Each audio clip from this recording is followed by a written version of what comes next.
Oh my god. Okay, ready? 3, 2, 1. Welcome to Tens by Teens, the finale!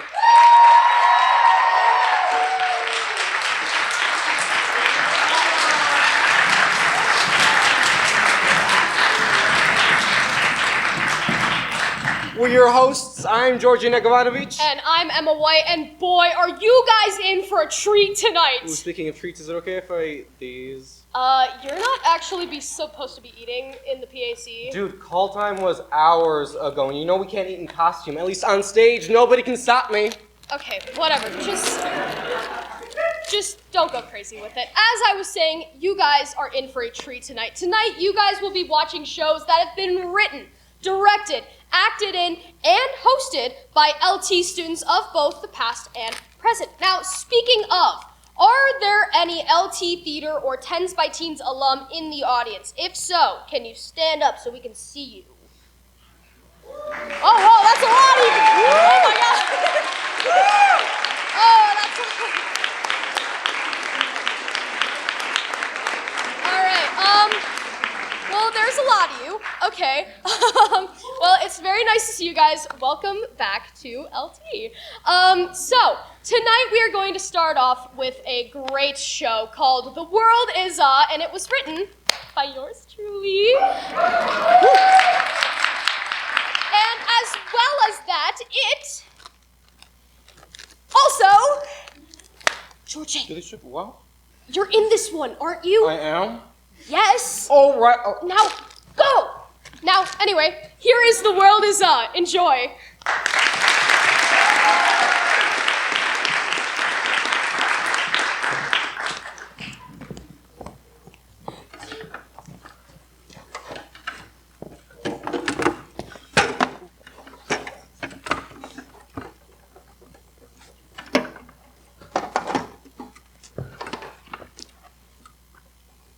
The World Is by Emma White.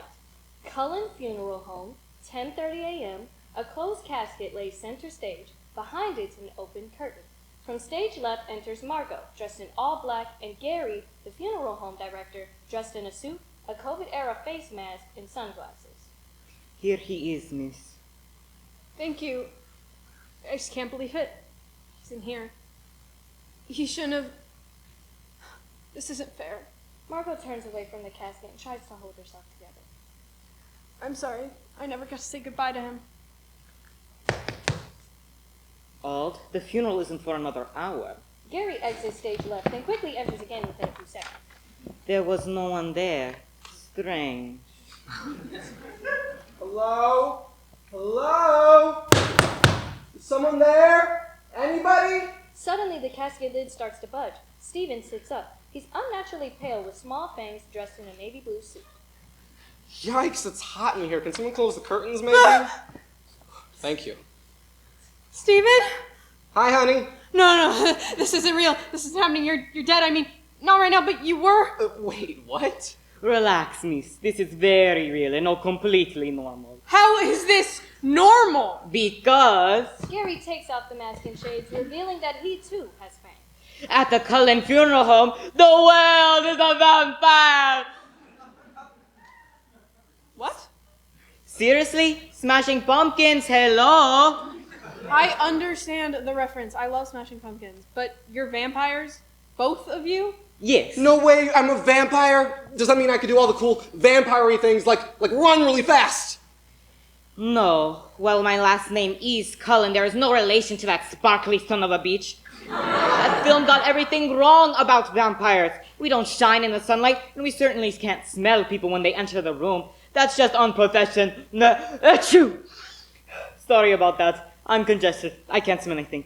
But yes, Twilight is a horrible representation of vampire. None of it is true.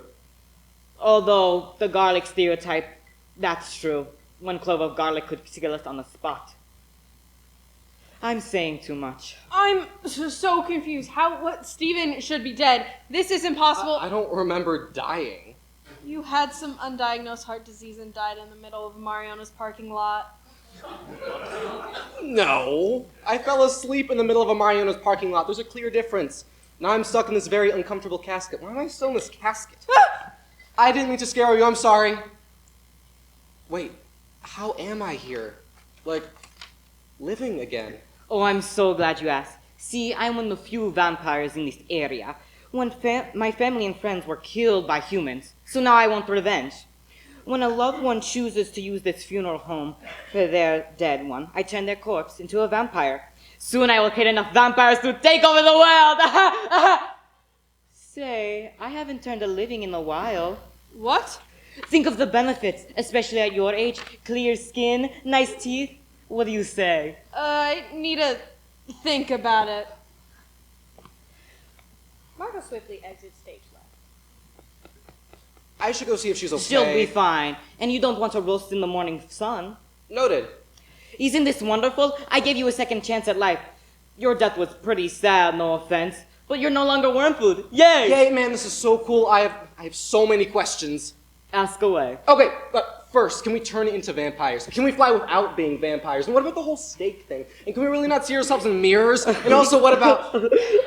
You are a funny boy, and I am really proud of your interest. In just a few short 100 years, all that surrounds you will be a bloodthirsty, brooding breed. Won't that be fun?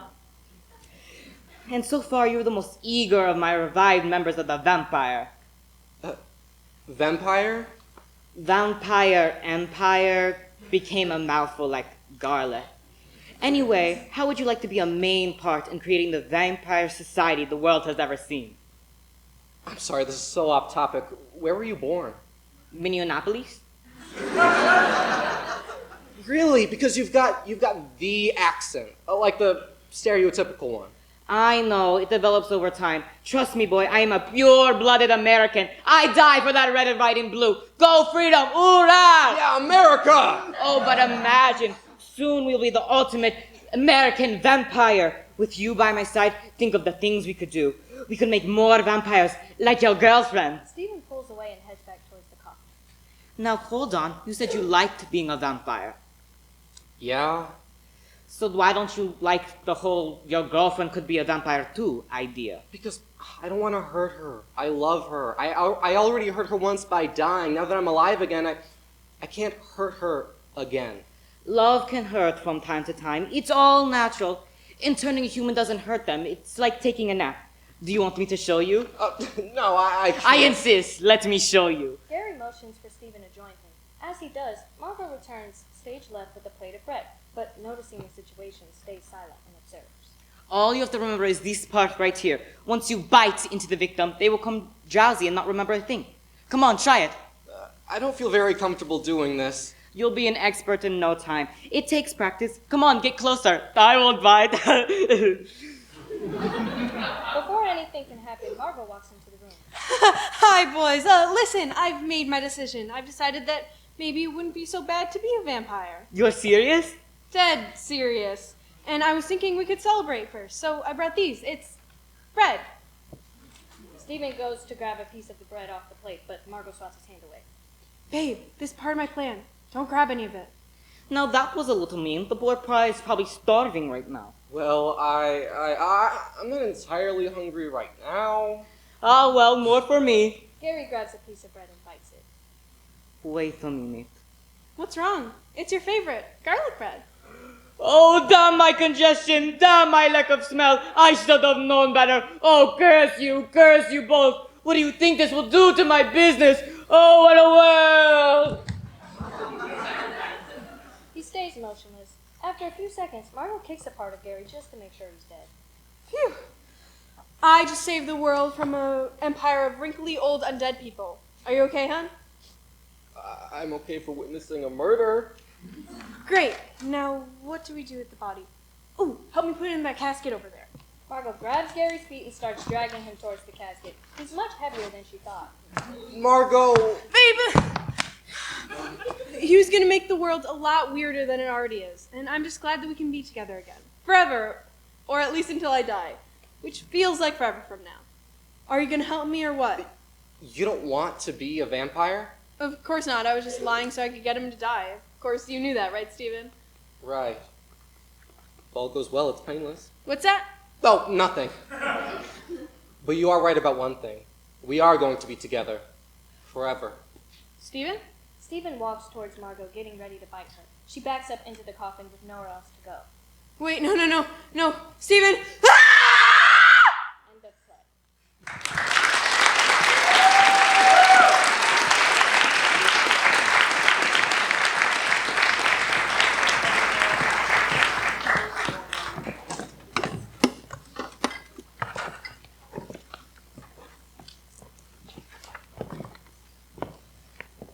Newlyweds by Maddox MacDonald. Mary, in a full wedding gown covered in a black tuxedo coat, busts into her bedroom in James's arms, who adorns the rest of his classic tuxedo. And in the egg there was a bird, a rare bird, a rattling bird, and the bird, and the egg, and the egg, and the bird, and the bird, and the nest, and the nest, and the limb, and the limb, and the branch, and the branch, and the tree, and the tree, and the hole, and the hole, and the bog down in the valley, oh. He sets her down, they dance enthusiastically, spinning and laughing. Ho, row, the rattling bog down in the valley, oh. They kiss and hold each other. Oh, I need to get out of these heels. Do you love me, Mary? I love you, James. Can you believe we did it? We're really married. Who, you and I? The very same. Mary Sullivan and James Bernard?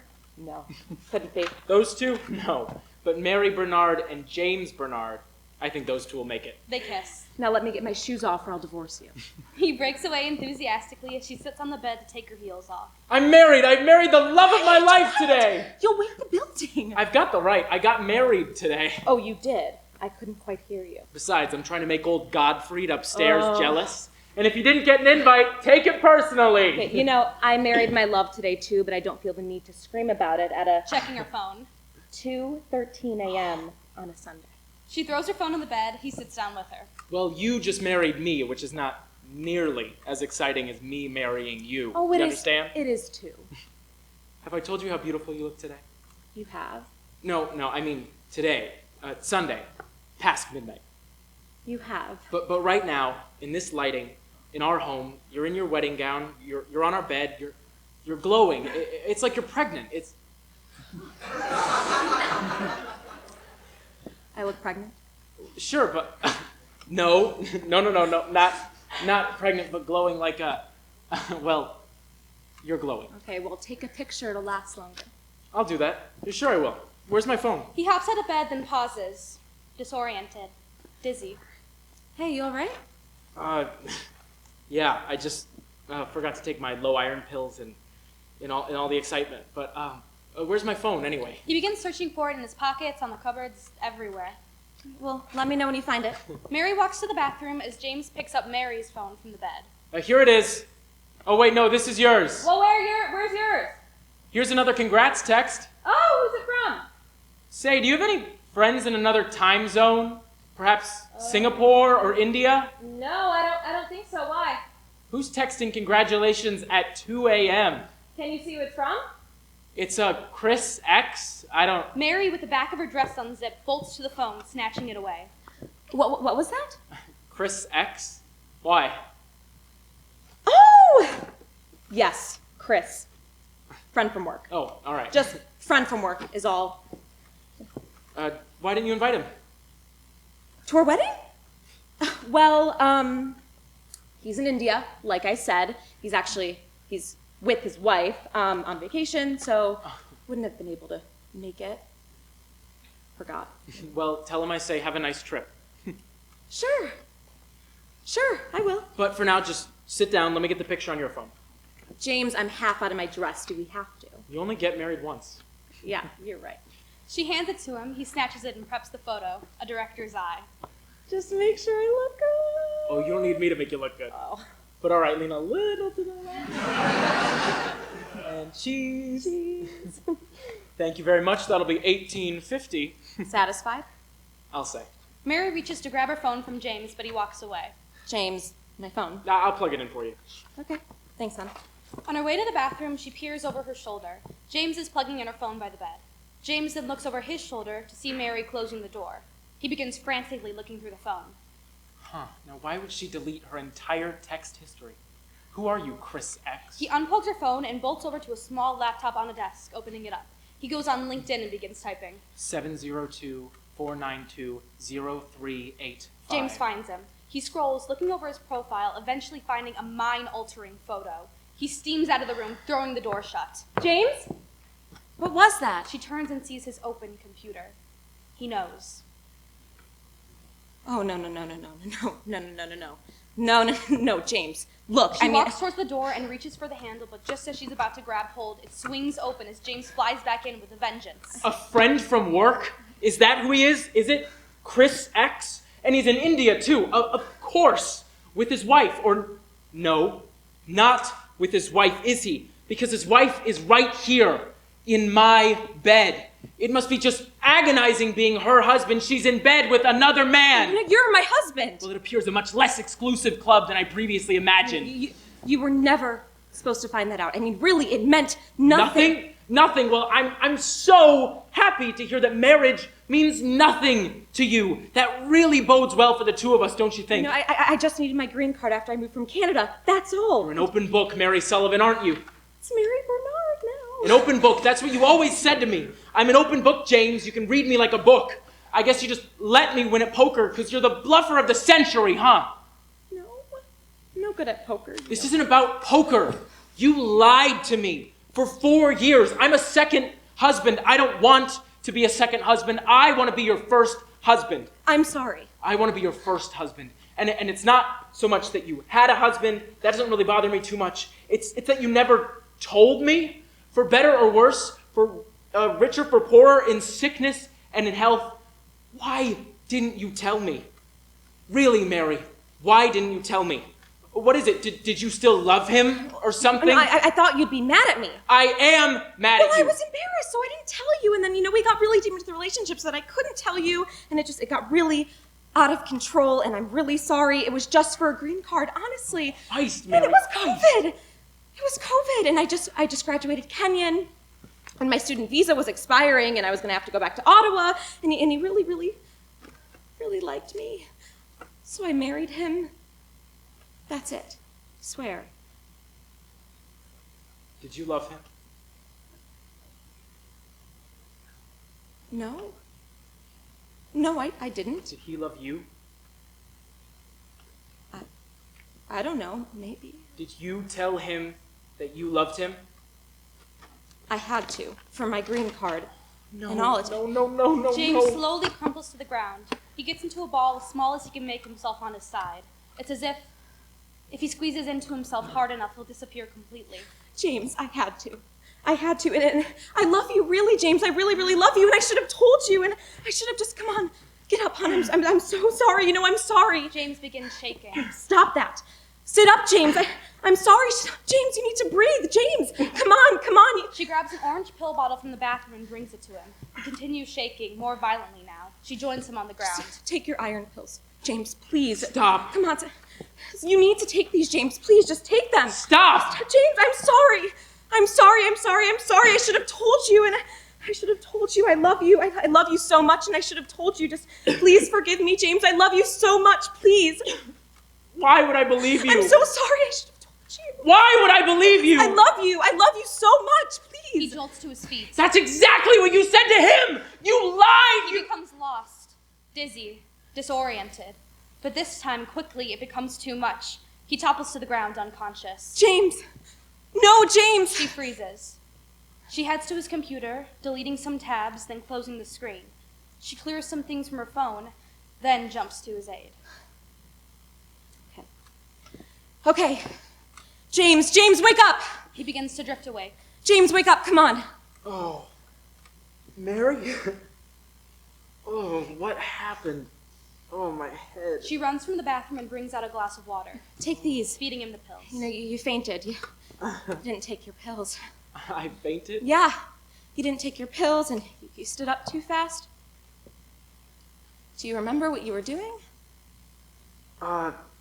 Yeah, sure.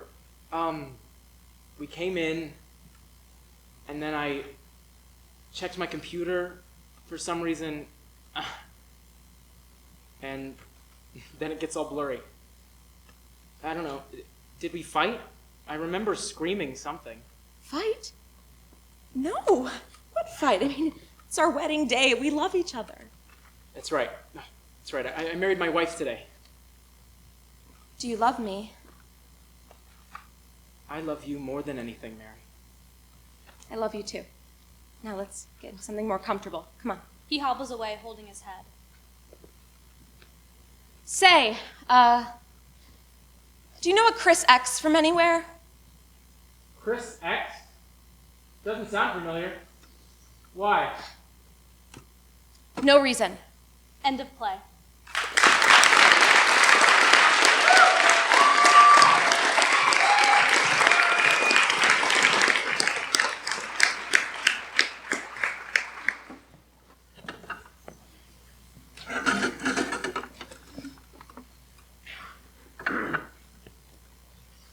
Off the Rails by Sophia Magina.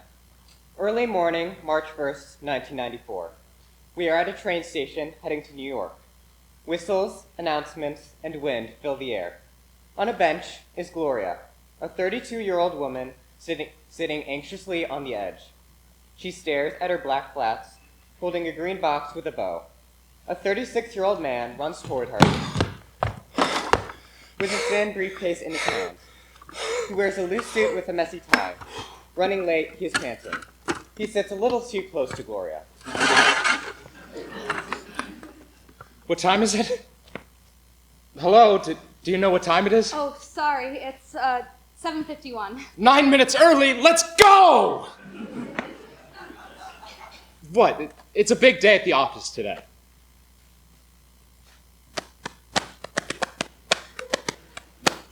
I've never seen you around here. Why is that? Why does it concern you?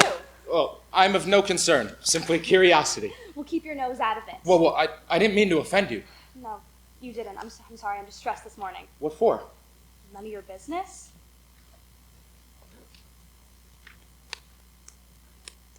So, what's in the box? What? I left my Walkman at home, and me plus silence isn't gonna work. Clearly. Hey, I'm just trying to start a conversation here. And I'm in a no conversation mood, so leave me alone. Why do you not wish to converse with me? Why do you not wish to practice the art of silence more often?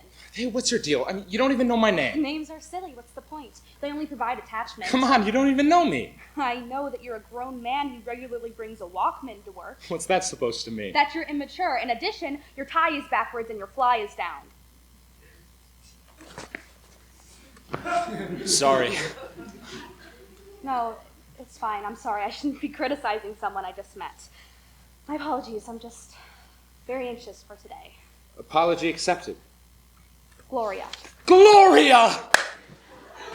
And hey, I'm sure I could help you with whatever's making you anxious. That's very sweet, but you're a stranger. And Nonsense. That simply makes this interaction No, all the more interesting. Really, it's fine. Come on, what's the harm?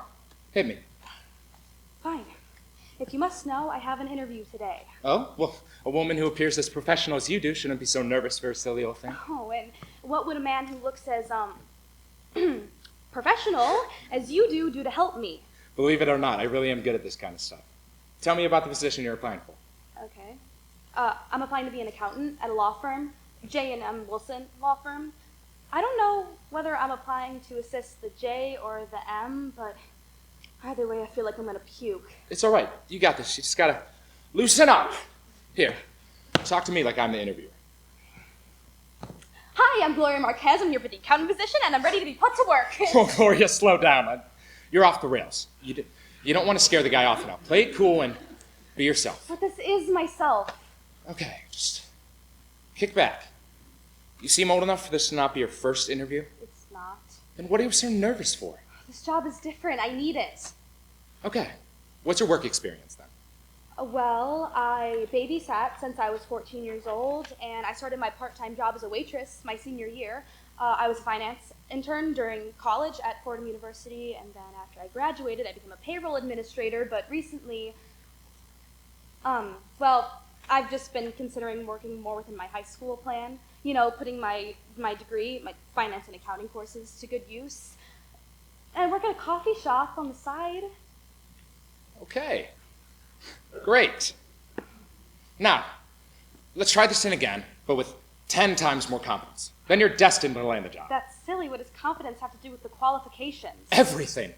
If you think it's likely that you won't get the job, they'll see right through you and make your prediction come true. Now, we don't want that, do we? Why are you helping me again? What? Why are you helping me? I was mean to you. No, you were just tense. Besides, when I see a pretty girl troubled with something, I can't just ignore that and do nothing. I got here 9 minutes early. Didn't I? Might as well be of good use in my free time. Now let's try this interview again. Fine. You're right. Hi, I'm Gloria Marquez, And what position are you applying for today? accountant. Mighty.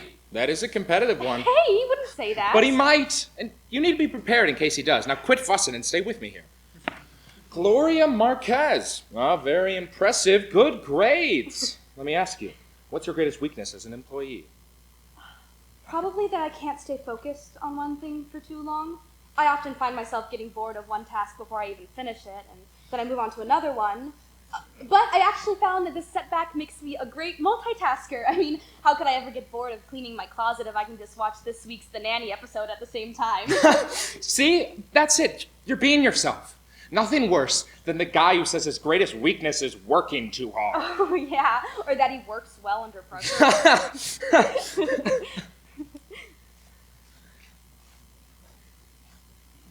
You never answered my question. What question? What's in the box? Oh, it's just some cookies. I made them last night to try to make a good impression on my, hopefully, future boss. Are those butterscotch chocolate chip cookies? Yeah, you've had them before? Of course. Those classics were sold at that old bakery shop, Todd's Treats in Cold Spring, New York, no? Yeah, they were, these exact cookies. My God, these are the most delicious cookies I've ever tasted in my entire life. I can't believe I forgot about them for so long. Haven't had the chance to visit that place since my work schedule took off. Oh, please, have one. Really? Playfully walking towards Gloria, he trips and knocks over the cookies. Oh, gosh, Gloria, I'm so sorry. Gloria leaves the cookies on the ground and slowly sinks back into the station bench. I can't believe I just did that. That just happened. Well, you know what they say, life is like a box of cookies. You know, that's just it. I told myself, talking to a stranger about this kind of stuff is a bad idea, and look what you've done. It made me 10 times more nervous than I was when I arrived at this damn station. Gloria. No! Stop talking to me like you know me. After that train comes, I'll never have to see you again, so what do you care? Gloria, I care because you clearly deserve this job, judging by how much you want it. Please, forgive me. I'll stop goofing off. You know, not everyone can laugh everything off like you do. Not everyone can sit around all slouched and carefree talking to complete strangers. Some of us have things to do, bills to pay, mouths to feed. You know, another reason you haven't had the chance to visit Todd's Treats lately is probably because it doesn't exist anymore. Todd died. What are you talking about? How do you know for sure? Because he's my brother. Was my brother. 7 months ago, he and his wife got into a severe car crash. Only 40 years old. Dead. Their 2 daughters were to be given to me in case something awful happened, and now that something awful happened, I need more money.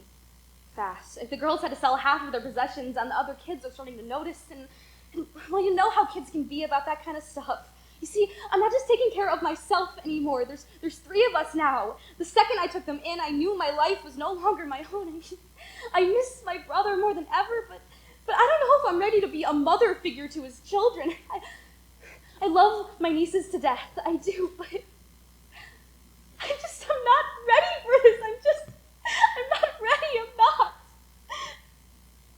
Hey, listen. It's all going to be okay. Everything's going to work out. These cookies taste the exact same, though. If that makes you feel any better, I'm sure he's very proud of you. Well, the hell he's not. Great, I can make a batch of cookies, but I let his business die with him. Come on. It's not your job to uphold a business you're not passionate for. It was called Todd's Treats for a reason, no? I guess you're right. I'm still mad at you for knocking them over, but I'm glad we were able to talk about this. I had to, at least before the interview. I just had to get it out of me. I thought you said opening up to strangers was no good. Oh, haha, very funny. I don't know. Looks like I've had a change of heart towards that policy. We hear the train approach. Oh my gosh, I'm a mess. He hands Gloria a handkerchief. I have to go. I can't go to the interview looking like this. You look just fine. Well, what am I waiting for? I have to go. Thank you so much for everything. Oh, I didn't even ask for your name. How selfish of me. Wilson. Mike Wilson. Come on, what's your actual name? Well, Michael Wilson, if we want to get precise, I mean. No. Yes. Son of Jim Wilson. It was very nice meeting you, Gloria. A pleasure, even. I enjoyed spending these 9 minutes with you this morning. Go home. Wipe your tears. I'll see you at the office tomorrow. You're hired. Congrats. But the interview, what about... I've seen everything I needed to see. I'm proud to say I found my new accountant in record time. Tomorrow, Gloria, 9 a.m. sharp. Don't be late. Thank you. Thank you so much, Mike. Mike walks towards the train. End of play.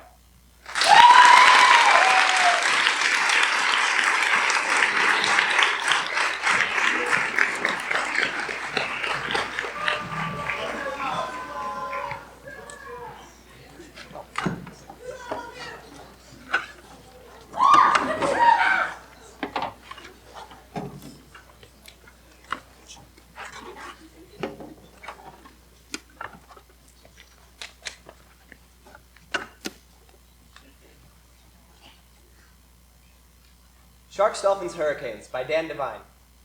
Lights up to reveal a park bench. Stage left should have those little race car bouncy things they have at Elm. Amy, Caleb, and Jordy run in. They've been running from a party that got busted by the cops and are taking refuge at a nearby park. Jordy is smashed, loud, and obnoxious. Caleb and Amy haven't had that much. Caleb is on the phone with his lady partner, Hannah, with one N, and Amy is visibly deep in thought. Jordy sits on the ground next to the bench. Amy sits on the bench while Caleb is on the phone. Yeah, Nelson Park. You know the one right next to Larson's? Yeah, blue shutters. Yeah, I know, but... No, this has nothing to do with... Well, you can't just... Okay, we'll talk when you get here. Bye. All right, Hannah will be here in 10, give or take. You know how the Earth is on a 23-degree angle? I'm finally noticing that because everything is just on its side right now. Oh, yeah? And whose fault is that? Point taken. Did anyone else run this way? Not that I could see. There were a lot of cops. Hope everyone got out all right.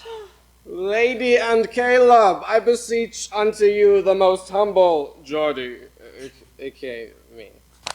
Though, now don't take this the wrong way, but I have to sober up, and you are a very attractive individual, so I trust you. My name's Amy. Do you know what beseech means? No. So, Amy, my beautiful dandelion and newfound love interest, what do you suggest I do to get the bad stuff out of my blood spleen? Your blood spleen? He means bloodstream. Oh, well, see that merry-go-round? You need to spin on that until you induce vomiting. That's the only way you can sober up. Bullshit. I thought you said you trusted me. Hey, come on, don't be like that. I will spin on the merry-go-round until I yak, just for you. Well, that was oddly sweet, but I still can't believe you can't get my name right. I mean, you introduced us an hour ago. Well, that's Jordy for you. Also, you're a cruel individual, you know that? Well, yeah, I am human after all. Huh. That was kind of bleak. Are you all right? Is that just one of those formalities, or do you genuinely care? What? Well, I mean, when someone's looking down, they ask if they're all right and look for, I'm fine, just tired, and go back to worrying about their own problems. No, I genuinely... It's okay. You know, pretending to care is a very human thing to do. Everyone does it. It's what we're best at. Well, that's certainly one way to look at things. I'd have to disagree, though. Oh, yeah? Respectfully, of course, but I care about what's going on with you. No offense, Caleb, but we're acquaintances at best. There's no reason for you to care about me. Hey, now, we're friends. We survived Mrs. Haney's class, English class, side by side. Remember the time we read Romeo and Juliet in class, and you were supposed to read for Juliet, and I was supposed to read for Romeo? But I said, hey, coach, what if I read for Juliet and Amy read for Romeo? And everyone was like, wait, that's not right. And then we didn't actually do that, but We almost did, so that's kind of something, right? You may have lost acquaintance status. But I want to be more than acquaintances, my dearest Romeo. You are my aorta. Your aorta? You make my heart beat, my sweet 15-year-old prince that I met 14 minutes ago. Don't you have a girlfriend, Hannah Trotsky? Oh, come on, that was Juliet. Not me. But don't tell Hannah I was saying that thing about the aorta. Joke or not, she wouldn't take kindly to it. Don't worry, your secret's safe with me. I don't talk to her. I only really talk to Gwen. I hope Hannah's nothing like her. Yeah, thanks. And yeah, Gwen's kind of promiscuous, to say the least. Did I hear you guys talking about Gwen? You know what I call her? Please don't say the herpopotamus! Good Lord. You're an awful person. Caleb, you aren't laughing. Oh, you don't get it. You see, what I did there is I took the word herpes and I used it with the word hippopotamus. And together, you get it. Herpopotamus, I know. But she isn't fat at all. Details. Now, Amy. Tracy, the merry-go-round only made me really dizzy and hit my face against a tree. You got any bread? Oh, shoot! I left my emergency loaf in my car. I can still sense sarcasm even when I'm trashed, Jamie. It's Tracy. Sorry, Annie. Another way to sober up is to sweat it out. You should probably start running. Good idea, best buddy. You're a cruel individual. You know that? Well, hey, I'm human after all. Exactly. Herpopotamus, how does he even come up with that? I'm an enigma dipped in alcohol! That doesn't sound like running to me! Sorry, coach! That kid's my best friend. I don't even know what I'm doing with my life. I hope you know I was joking. I don't really think people are cruel. Oh, I know, but I really think that, though. I think deep down, all people are selfish and malicious, really. Why? I mean, just look around you, Caleb. There are a million different examples. You have to turn the news on for 5 seconds to prove my point. Well, yeah, there's evil in the world, but that doesn't mean everyone's evil.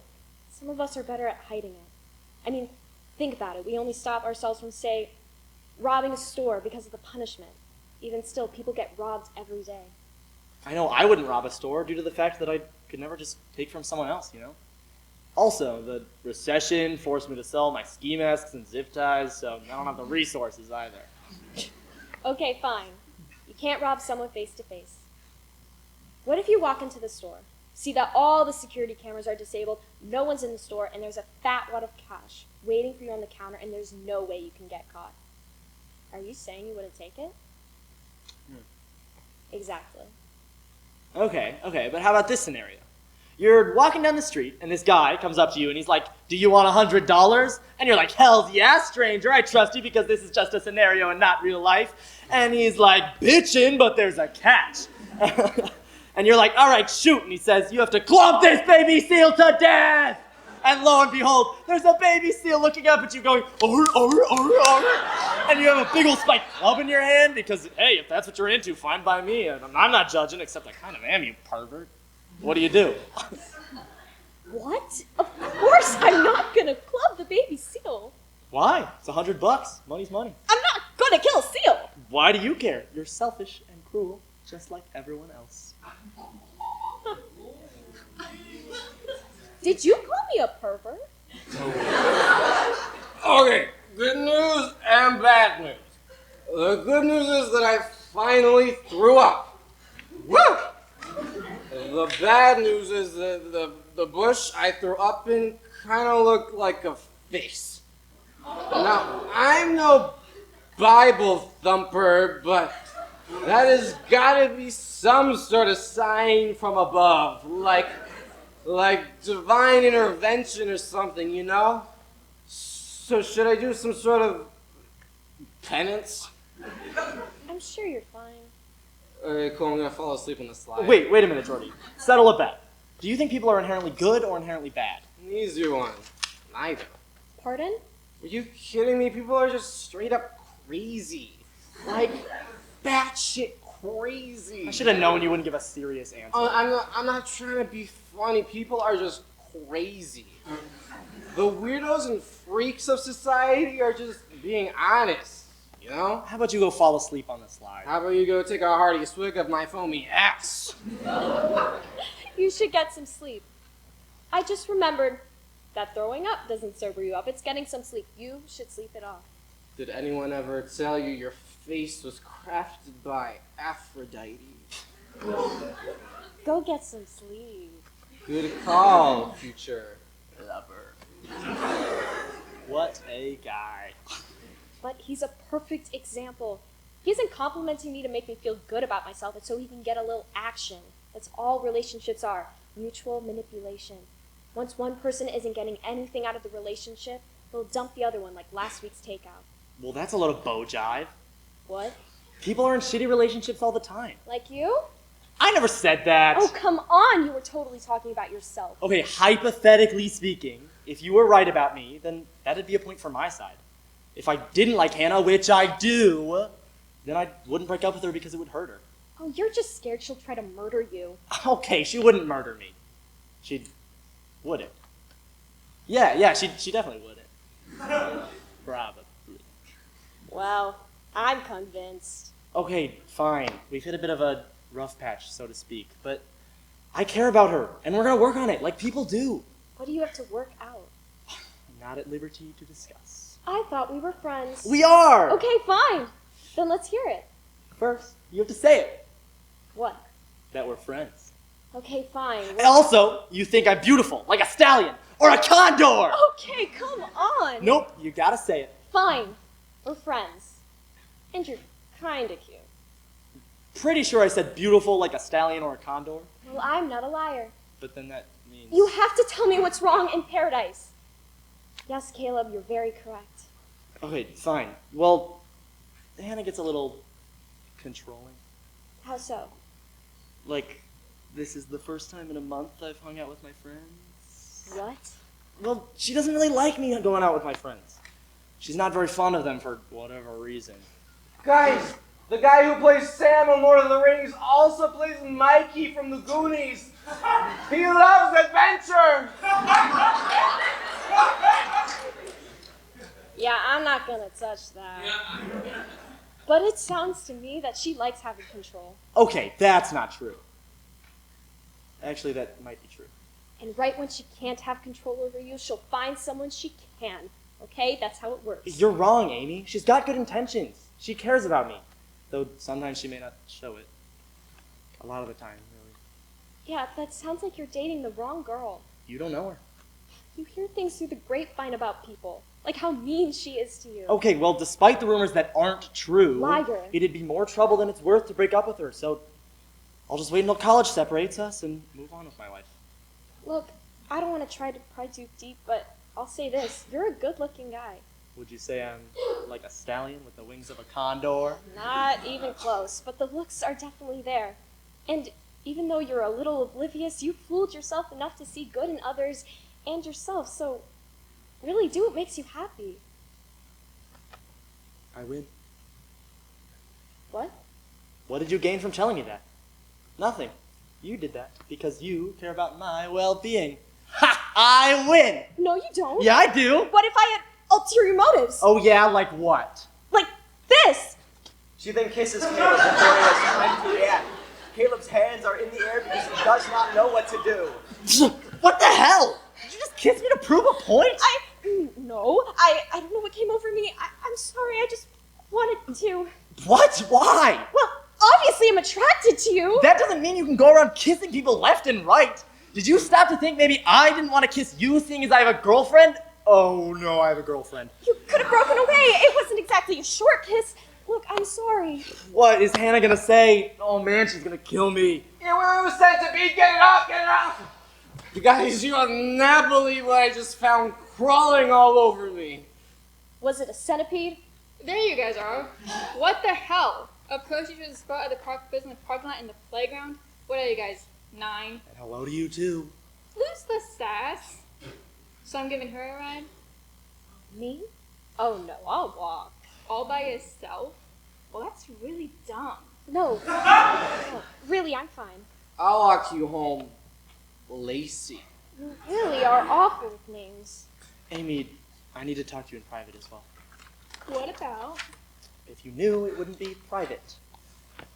You gonna be okay with him? Are you gonna be okay with her? They find my body in the river, you know who did it. You really made things complicated, you know that? I know.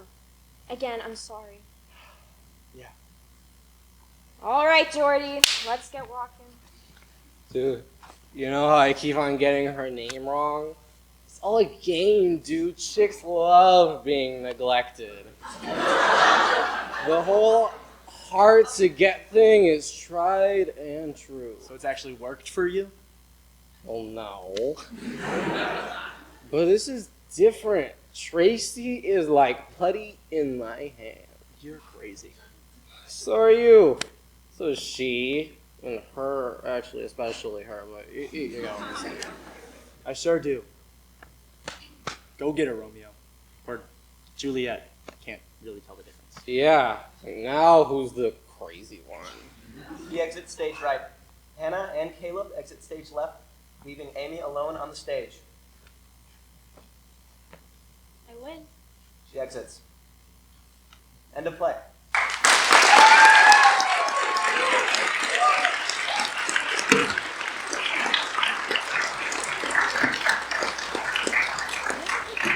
All right. Emma, we have a segment. Emma,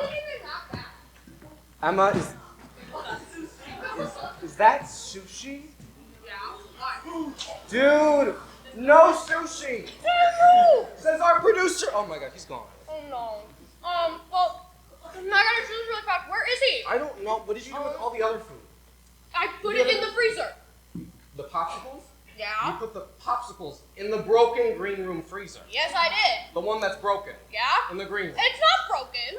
The broken one It in is the not green broken. room. Oh my God. Oh my God. Look, I put him in there. It was cold when I felt it, okay? All right, look, just trust me. I know I'm good. He's not gonna notice. I see. Please welcome to the stage, Mr. Keller.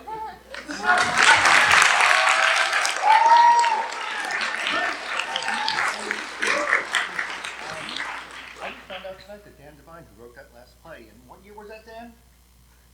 He's here? 12 years ago. He's here.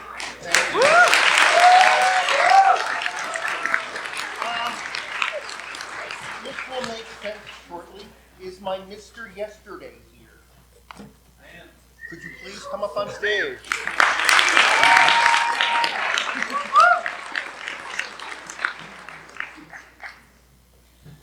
So yesterday, at this time during the run, we had asked for a volunteer who would be willing to come back and write about what he observed at yesterday's performance. You can tell this wasn't rehearsed. Do you want to read the whole thing or segments or what? Hi, Without any spoilers of future performances. No, I'm Okay. Chad. I grew up in a college town, and my parents took my brother and me to see productions of plays performed at the university. One of my favorites was Damn Yankees, which featured a song with lyrics, "You've got to have heart, all you really need is heart." And I wrote some more. Go for it. I got a little nervous. Do you know somebody who might want to? I think you should read it. It's written. And after Mr. Keller asked me last night to share my perspective on LT Theater, I thought about what makes this place and these productions so special and what it takes for these young men and women to put on such wonderful plays time and time again. And here's what I've come up with in the last 24 hours. Courage. You have to have guts to stand up here, for real, in front of friends and strangers and act and sing and dance. Do not underestimate how hard that is. Support. You need guidance from people like Mr. Keller. You need family who understands when you're late to dinner. because you're at play practice. You need people who do the lights and makeup and costumes and hand out programs and build sets and sell tickets and work backstage and play music. Theater is a team game, and everyone plays an important role, even if they are not on stage. Trust. You have to believe that your fellow actors are going to be where they're supposed to be, when they're supposed to be there, and will say and do whatever it is you expect them to do at exactly the right time. Adaptability. You have to be able to improvise, because inevitably things will not go exactly as planned, and you will have to respond on the fly in front of an audience who expects that you know what you're doing. Vision and creativity. You have to see what the script can be and figure out how to make it happen. Vulnerability. You have to be willing to take the risk and bet on yourself that if you give it your best, you can truly touch your audience. And I think that is especially true for our playwrights, who must be willing to bear their thoughts and feelings, their lives, and then hand them off to a director and actors to tell their stories. Grit. If you have talent, it helps. But whether you do or don't, you have to commit yourself to putting on a great play through line after line, rehearsal after rehearsal. You need that certain toughness to push this greatness out to the audience. Confidence to try out, humility when you don't get the part you wanted, excitement when the lights go up, humbleness when you hear how great you were after the show. When you combine it all, it really comes down to this. You've got to have heart. All you really need is heart. And the ability to keep a straight face when there's laughter roaring inside you. Great job, students. You've met the call to put on another great show and raise the bar for the actors, directors, and writers who will follow after you. And congratulations on your retirement, Mr. Keller. Think of all the students you've positively impacted over the years. Well done.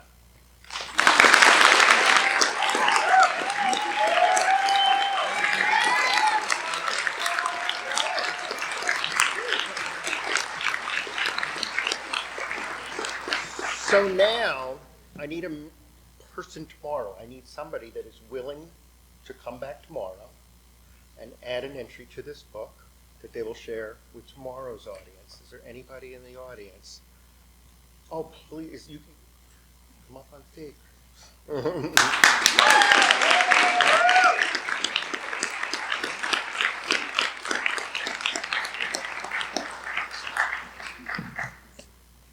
I have to say, you have set the bar as high as I ever could have imagined. And maybe that's why not many people raise their hand, but thank you. So here's the rules. There are no rules. He can put photos in there. He can write a play, poems, jigsaw, whatever kind of puzzles. I don't know if you could do a jigsaw puzzle, but it is entirely up to you. We look forward to seeing you tomorrow. Could you introduce yourself? You have sort of a connection with this. Yeah, I'm Chris Zarowski. I graduated 10 years ago. I did graduated 10 years ago. And he's back here. I'm back here. I did props. I did tens by teens, multiple years, and it has been a ride. It has been enjoyable to see the growth over the years. Okay. I hand this over to you. I look forward to tomorrow. Thank you very much.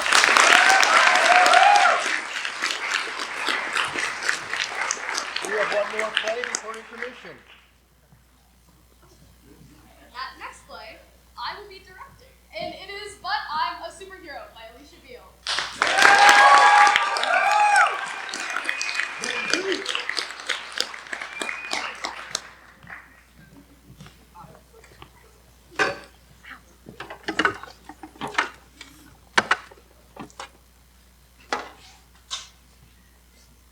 But I'm a Superhero by Alicia Beale.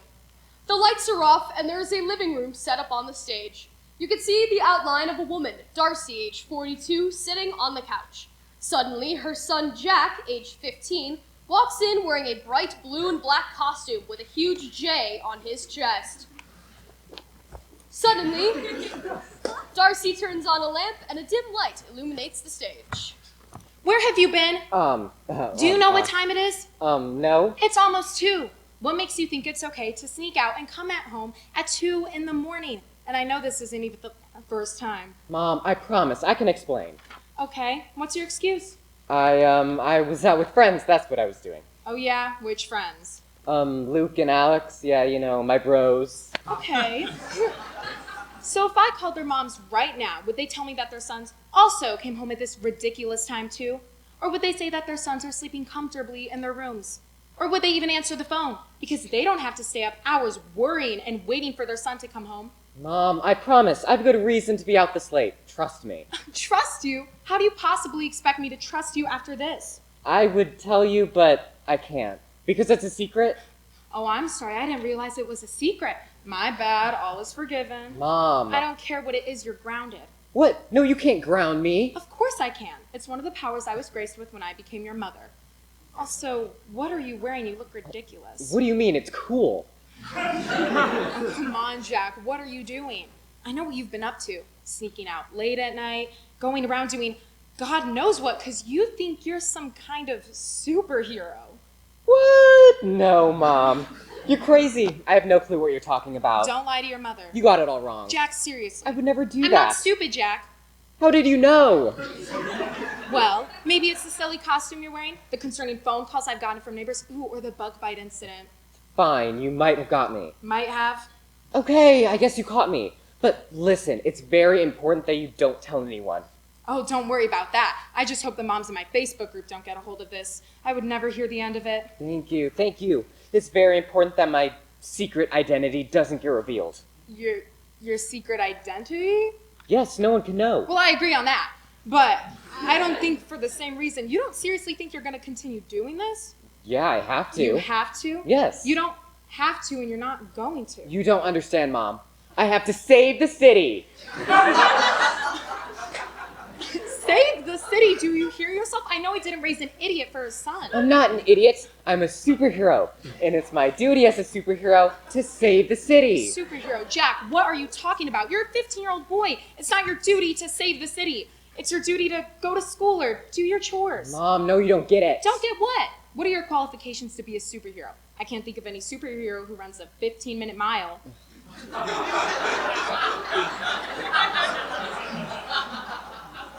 No, I told you I got bit by a radioactive bug.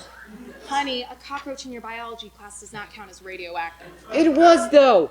I accidentally spilled chemicals from the chemistry class on it, and it bit me. I don't think anything from your high school can give you superpowers. I can feel the power surging through me. What? What powers do you even get from a cockroach? I don't know, but I know they're there. I just have to unlock it. Maybe if I had a mom who supported me, I would have found them by now. Tell me what kind of mother would let her teenage kid stay up the whole night getting into dangerous situations? A mother who supports her son and realizes that she sometimes has to let him branch off and do his own thing. I mean, do you even know what could happen to you? I do, but I'm always careful. Obviously, you don't, because if you did, you wouldn't be out there. You would be here in your home where it's safe and where you should be. And you better be thanking God that so far nothing bad has happened to you. Mom, you're being so unfair right now. Unfair? Unfair is making you come home at 11 on New Year's. Unfair is saying, because I said so. This? Making sure your child is safe is not unfair. It's being a good parent. Mom, No, because I've had enough. You're not allowed to do this anymore. What? No, you can't. Yes, I can, and I will. I'm your mother. You can't stop me. Watch me. You're no longer allowed to be out late. Your curfew is 9. You better be through that door and into this house by 9, and you're not allowed to leave after. No, I'll sneak out if I have to. How? The window. We live on the 4th floor. What are you gonna do? Use your magical superpowers to fly down? That's what I thought. No, Mom, I need to do this. I need to use my powers for good. Who else is gonna save the city? The police, it's their literal job. And they're who I will be calling next time you stay out this late. You know, sometimes I wish you would believe in me, Mom. Of course I believe in you, but do you actually think you compare to grown men who are armed and have had years of training? Who do you think is more equipped to handle actual crimes? That's why I have to go out and gain experience, learn how to use my powers. You can't learn to use something you don't have. Mom! No, I've had enough, Jack. Go to your room. I can't listen to your delusions anymore. But... Now go and take off that ridiculous costume. End of play.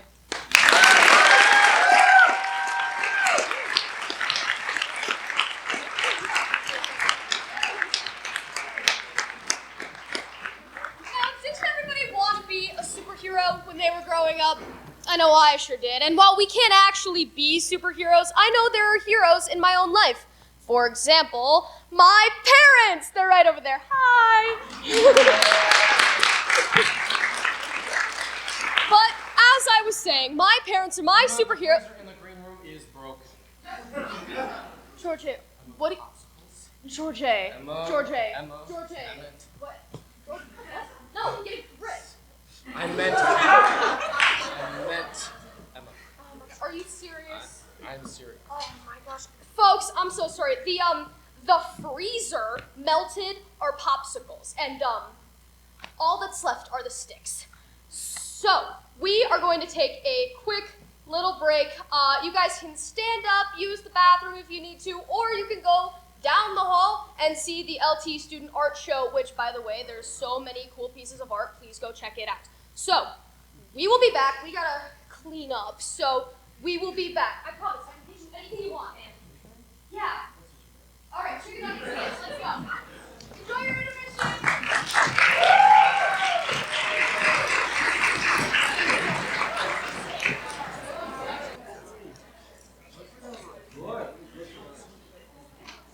Oh, is intermission ended? All right, come on stage, everybody. Welcome back for Act 2.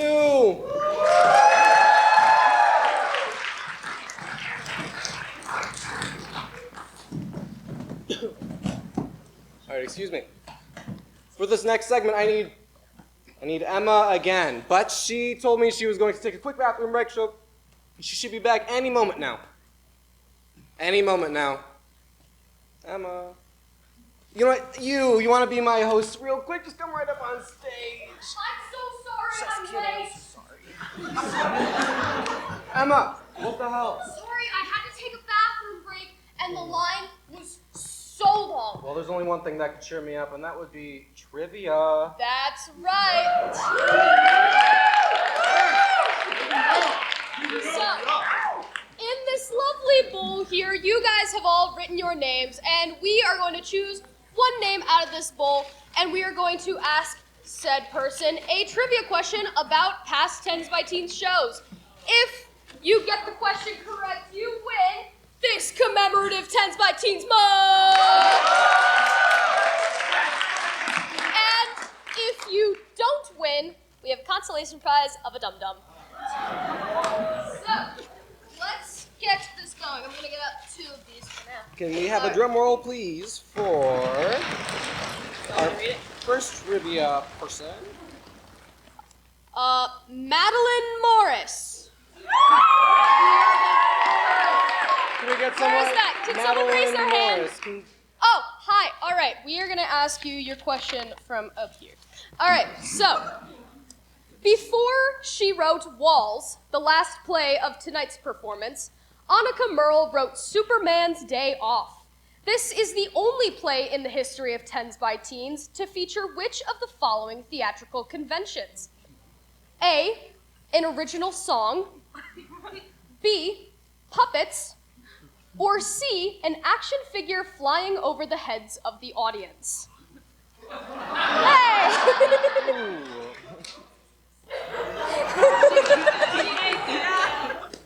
Sure, you can phone a friend.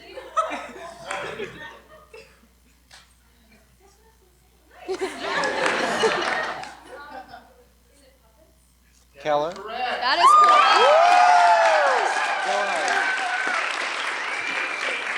Emma's gonna jump over all these people. Just kidding, she's I'm gonna not. pass that back. All right. All right, I'll choose the And second for our name. second person. The second name is... Okay, Jake Orozco? All right. All right. Jake, for trivia question number 2. Monkeys are in the title of 2 plays from this year's presentation of Tens by Teens. They were also featured in a title last year. What well-known phrase that includes the word monkey was a title of one of the last year's plays? A, monkey in the middle. B, a barrel of monkeys. C, monkey do.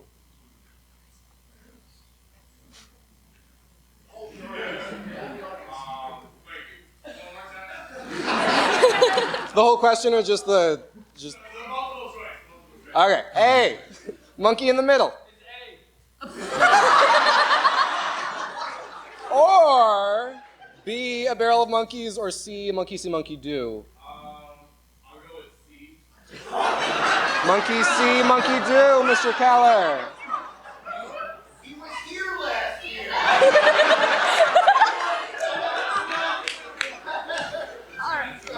So that is it.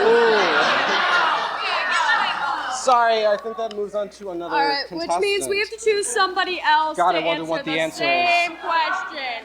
And that is Tegan Merle. All right. All right, the remaining choices are A, monkey in the middle, or B, a barrel of monkeys.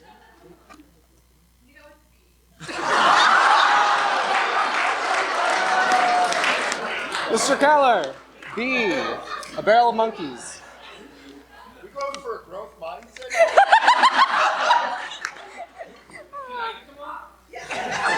He answered. Is that it? You know what? All right. Now, our third, well, technically fifth contestant is... Drumroll, please. Drumroll, please, drumroll, please. Audrey Brinda. Yeah! All right. Hi, Audrey. All right. Christmas is the setting for several Tens by Teens plays. Which of the following is not the title of a Tens by Teens play set during Christmas? A, Have Yourself a Tipsy Little Christmas. B, Rabbi Goldstein's First and Last Christmas. Or C, Grandma Got Run Over by a Reindeer Part 2, The Wrath of Grandma.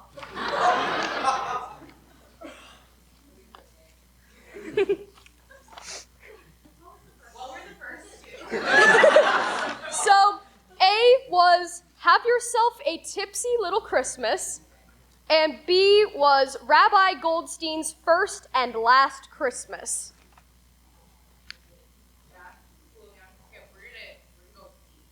Mr. Keller, B. That is correct. That is correct.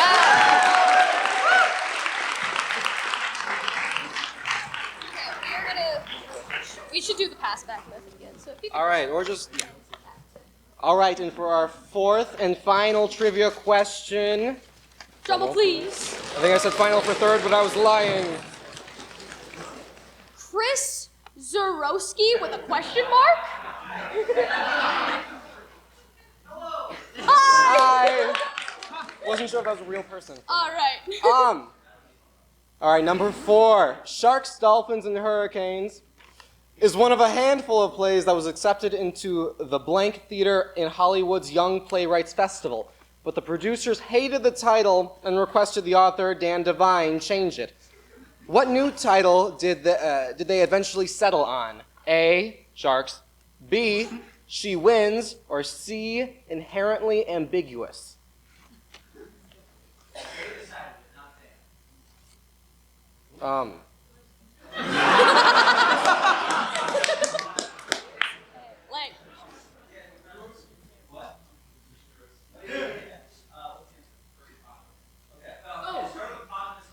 Ooh.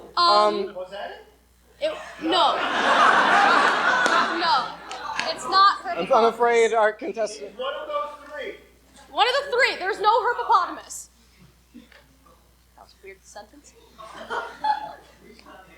I'm gonna go with C. That is correct. It is? Wait, no, C? Oh, okay. All right, and that wraps up our trivia segment. And we'll go on with Act 2. Enjoy!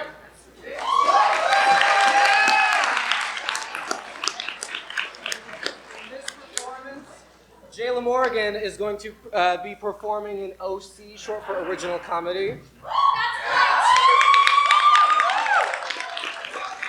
Which she wrote herself. Yes, so originally she wrote this play during our playwriting class last semester, but since she is in speech, she was able to convert it into an OC. That means she will be playing every single part all by herself.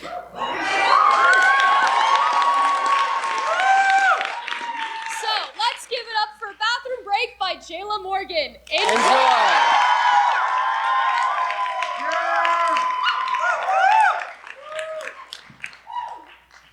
All right, we're gonna head over to this here bathroom so you can practice what you're gonna say to. You know, practice for what? Oh no, I know. That's why we're going to practice. But why are we doing it in the school bathroom? I don't know. Convenience. Just come on. Shh. Now we gotta make sure nobody's in here. Clear. Oh my God, that should be clear. Why is it green? Okay. Oh my God, I'm so sorry. Hey, you forgot to flush. Okay, the coast is clear. You know what you're gonna say to her yet? Of course I do. You seem nervous. Me? Nervous? Absolutely not. You've been fidgeting with your hands since the bell rang, Lillian. What? I'm, just rubbing them for good luck, see? Here, practice on me as if I were her. I don't think we need to. Lil, Allie, Lil, Allie, Lil. All right. Okay. Hey, Rachel, you know, your shirt, it's a cute color. It matches your eyes. Oh, it's my turn? Okay. You think my red shirt matches the color of my green eyes? Piss off, loser! Hey, Rachel would never say that! Boom, boom, boom. Hey, what's going on in there? Nothing. We're just, practicing our lines for the school play. Play? Is it set in the school bathroom? I got this. Yeah, it's called method acting. Can't you hear it in my country accent? What? Hurry it up with all that medical acting. Ugh, theater kids. Okay, I think he's gone. Now, let's keep going. But, Allie, what if I'm doing this for nothing? Like, what if she doesn't even like me? That's a risk you're gonna have to take. If she says no, then at least you tried. But, okay, well, what if she's not even gay? Lillian, she wears winged eyeliner. She just went to the Boy Genius concert this summer. And she said her favorite character from Glee was Santana. Santana! Her watching Glee was already a tale, but Santana being her favorite character, come on! All right, I guess you have a point. Now stop stalling and let's keep going. All right. Okay. Hey, Rachel, you know, I really look forward to seeing your outfits in study hall every day. And I also really appreciate you helping me with my math homework. Not only because you helped me with my math homework, I mean that definitely don't rain on my parade. Oh, sorry. I didn't think anyone would be in here. Angela, it's a school bathroom. Oh, I guess you have a point. Don't mind me. I'm just practicing my song and dance for the school play. Angela, in a play you don't sing. Never mind. Keep doing what you're doing. Okay. Shh.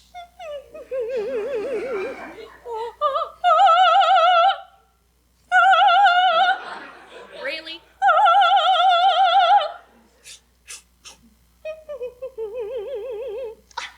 Goodbye. Okay, let's keep going. All right, and stop pacing. You're making me nervous. All right, okay. Hey, Rachel, you know, I really look forward to seeing your outfits in study hall every day, and I also really appreciate you helping me with my math homework. Not only because you helped me with the math homework, I mean, that definitely helps, but I just wanted you to know that I've had a crush on you for a while now, and it's okay if you don't like me back, but I just thought you should know. That was brilliant! Now, keep that in your brain before she gets here, and you'll be fine. Yeah, when is she getting here, by the way? Any minute now. Drip, drip, drip. Any minute. Drip, drip, drip. Hey, guys! It came in here as soon as I cut. Your text said you needed to tell me something? Oh, Rachel, I wanted to tell you that. Okay, I think it's my cue to go. You two have fun. What? No, don't you have to talk to us about that thing? Thing? What thing? I don't have things to talk about. I think you two have things to talk about. But we, as a three, we do not have things to talk about. So have fun talking about your thing or things. Bye, Rachel. Bye, Lil. Bye, Allie. So, what's up? Oh, nothing. I wanted to tell you that, your shirt is. Hey, what's wrong with my shirt? Listen, I listened to at least 2 Led Zeppelin songs. I thought that would be enough. Oh, no, that's not what I meant. I actually meant that your eyeliner is. What's wrong with my eyeliner? Hey, they're supposed to be sisters, not twins! No, that's also not what I meant. I actually meant that. Was everything okay, Lil? Oh, yeah, everything's fine. Everything's actually so good. You know, I'm like that one Lizzo song. I'm feeling good as hell. Drip, drip, drip. Oh, okay. Well, if you just wanted to talk to me about my shirt and my eyeliner, why didn't you just, like, text me or something? It's actually not the shirt in the, I wanted to tell you that, Boom, boom, boom. Hey, friendly reminder, there's a 3-dump maximum. You've been in there long enough to be in your 4th. Okay, Rachel, I just wanted you to know that I really look forward to seeing your outfits in study hall every day, and I also really appreciate you helping me with my math homework. I mean, not only because you helped me with my math homework, I mean, that definitely helped, but I just wanted you to know that I've had a crush on you for a while now, and it's okay if you don't like me back, but I just thought you should know. Rachel? Wait, I'm sorry. Wait, can you repeat the last part again? My ADHD, it's just like... Oh, yeah, for sure. I said I like your outfit. Oh my god! Thank you! Oh, yeah, of course. Now, what did you think about the liking you part? I get that all the time! Oh my god, thanks! We should totally go shopping so you can get an outfit just like this. Yeah, like a date. I mean, well, the date would be a Saturday, so I guess...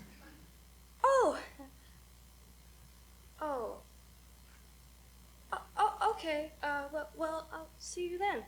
Okay, well, I have to go audition for the play. Apparently we're supposed to practice a song or something. Oh, yeah, you know, I heard Don't Rain on My Parade is a good option, so good luck with that. Okay, thanks, Lil. Bye. Bye, Rach. Not a date. Shh! I just saw her leave. How did it go? Well, I think it went pretty well. Really? Are y'all like a thing now? Well, kinda. Sort of. No. She said thank you. Ooh, that's rough. Hey, but at least you tried, right? You know, you're right. It's a risk that I had to take, and now I don't have to worry about the what ifs or what could have been or live in regret because I did it. And you helped me all along the way, Allie. I couldn't have done it without you. Thank you. Of course, that's what I'm here for. Now let's hurry up and get out of here so I can beat Angela at her own game with this audition. All right, let's go. Shh. Ugh, theater kids. They'll be the demise of our society.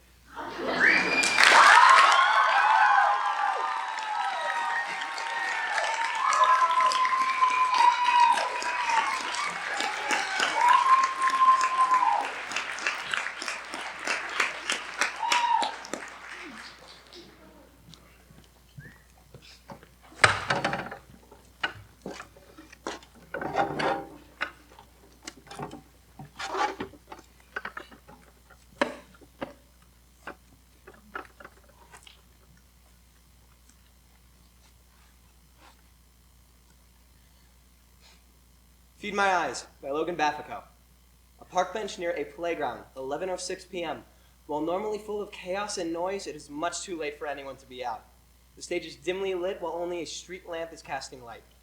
Erwin, a 17-year-old boy wearing khakis and a University of Southern California hoodie, sits, fidgeting impatiently with a shopping bag.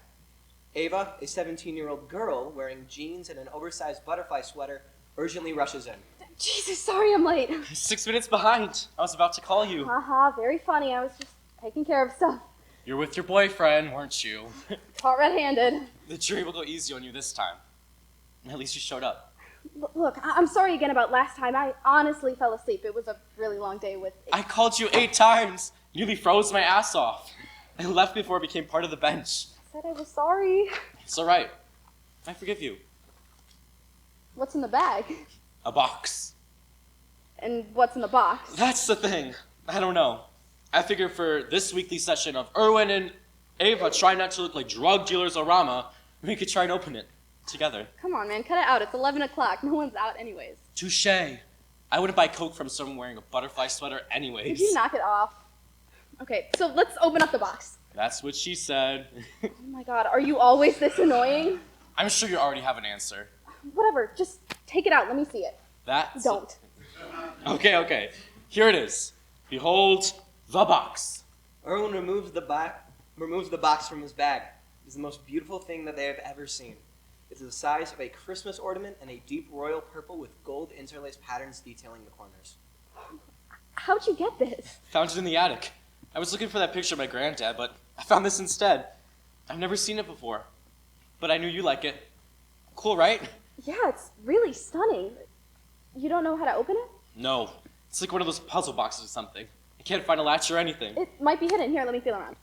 Ava carefully takes the box from Erwin's hands and feels the sides, rotating it. Shoot. Nothing? Yeah. What do you think's inside? I don't know. Probably nothing important. Look at it. There has to be something important inside. Well, what do you think? I don't know.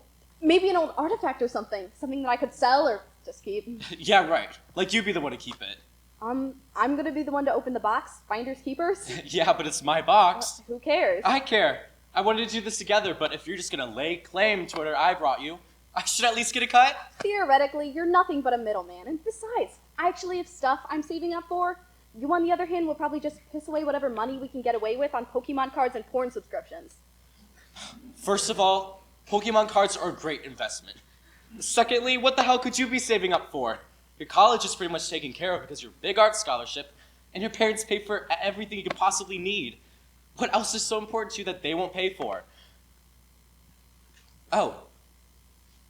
This is for... Curly and Adrian, yeah, we want to go on a trip across the U.S. next year? Senior year and all? I see. Are you mad? No, I'm just... I don't know. I guess I just What thought... the actual hell, Erwin? How can you get mad at me for being in a relationship? I love him, and I'm sorry that no one else meets your requirements for girlfriend material, but you can actually love another person with your heart and not your penis. We just want to do something special for each other before we graduate and go to Iowa together. I'm sorry that's such a hard concept for you to grasp, but I seriously didn't think you'd be upset with me for just wanting to appreciate the time that I have with him. I'm not. Oh my god. I'm seriously not that upset. I don't give a damn about what you and Adrian do or don't do. I just don't like how attached to the hip you are to him. I can't explain it, but you're everything. Yeah, he is. But like you're everything. You don't even seem to notice the people you've known for, 8 years. I get a bad feeling about how he treats you. You don't know the first thing about us. Because you don't tell me the first thing. I thought it was your best friend. We've been ride or die since the 4th grade. And I guess what the hell happens next? You and your boyfriend go to Iowa. I go to California, and we just what? Forget about each other? Only call each other when we're in town? We've gone to each other's birthday parties since we turned 10. And now you just can't even bother to come to our weekly hangouts in the park. Chris, I'm here right now! Let's open this box. We don't know how. We can't just give up on everything because what we're looking for isn't obvious. There's got to be a button or a switch or something. What if something bad is inside? What? What if something bad is inside? Like Pandora's box. You know the story. Okay, but what if it's also just an old pretty puzzle box? But what if it's not?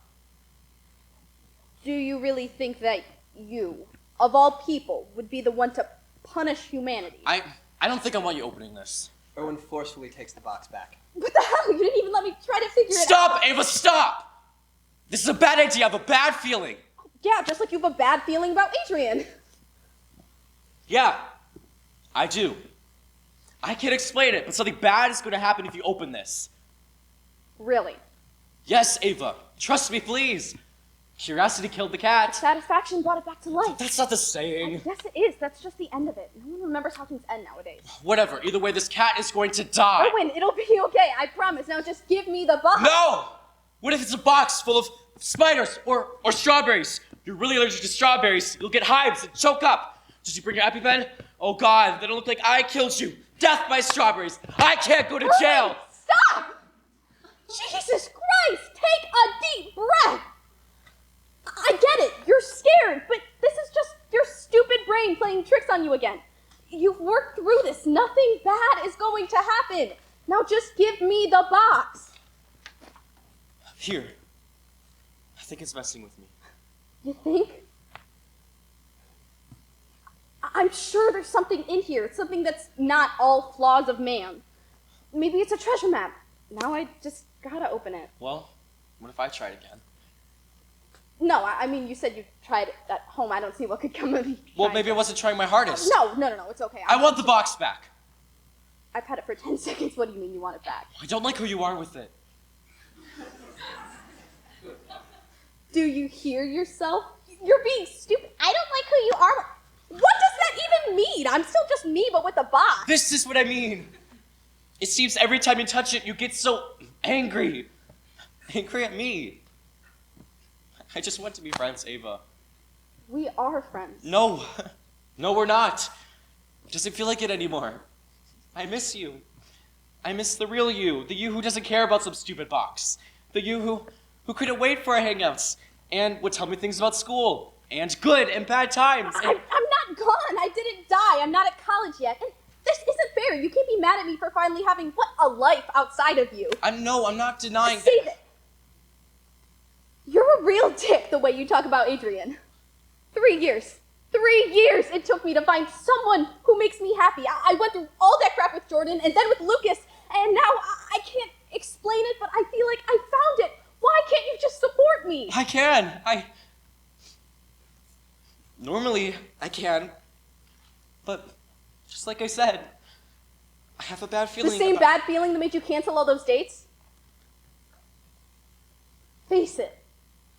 You are the one who makes you unhappy, and I'm here for you. I'm your friend, but I'm not going to let you drag me down too. She turns to leave, but in a final moment of compassion, turns back to say, Don't freeze. Erwin goes to hug her, but fearing that he is lunging for the box, Ava instinctively pushes him away. He stumbles backwards, then turns back to look at her in the chaos. The box has fallen out of her hands and in between the two of them. There is a moment of betrayal that hangs in the air. Erwin, hurt, watches Ava as she runs away, embarrassed, panicking and forgetting the box. Erwin picks it up and sinks down into the bench, hanging his head and rubbing the spot where Ava pushed him away. He fumbles with the box for a minute, and suddenly it collapses open. The box has been entirely empty. But satisfaction brought it back to life. End of play.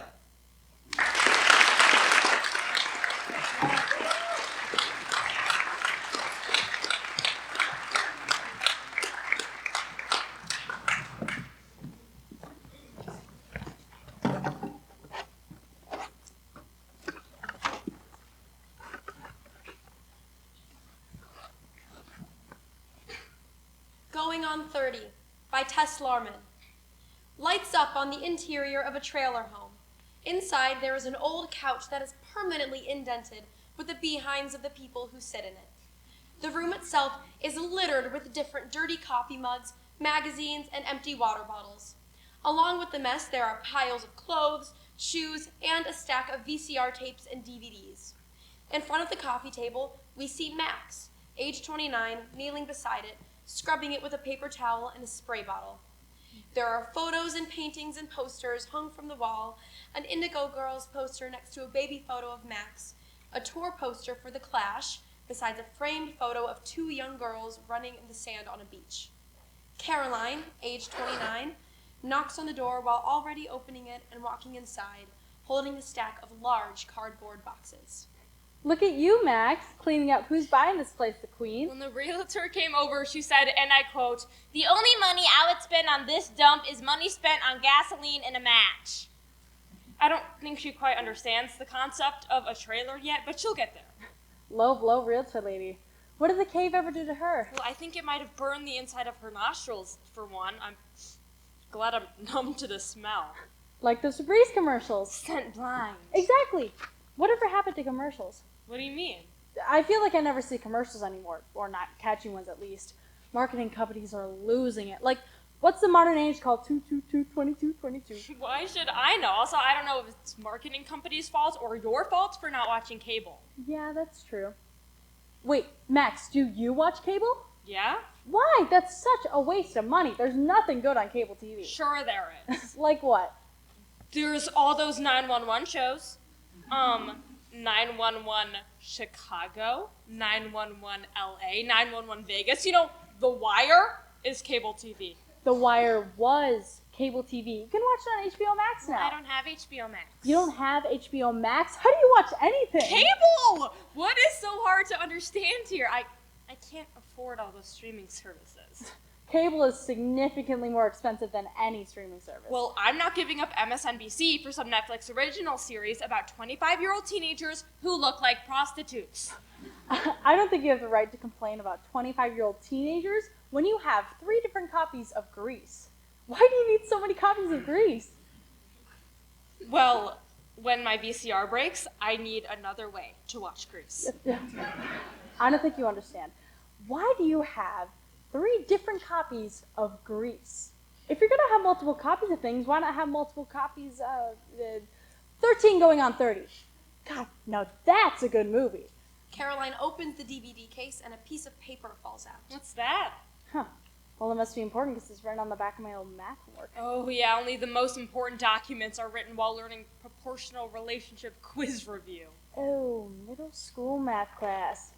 What a time. Mr. Summers wanted to rip my head off and feed it to his cat. I wonder how we did on the quiz. Well, probably not very good if instead of reviewing proportional relationships, we were, writing notes to each other. Or maybe we understood proportional relationships so well we didn't have to review it. Stellar argument. I love your thinking, Caroline. Well, what was so important that it distracted us from learning the oh-so-important life skills one learns in a 7th grade math class?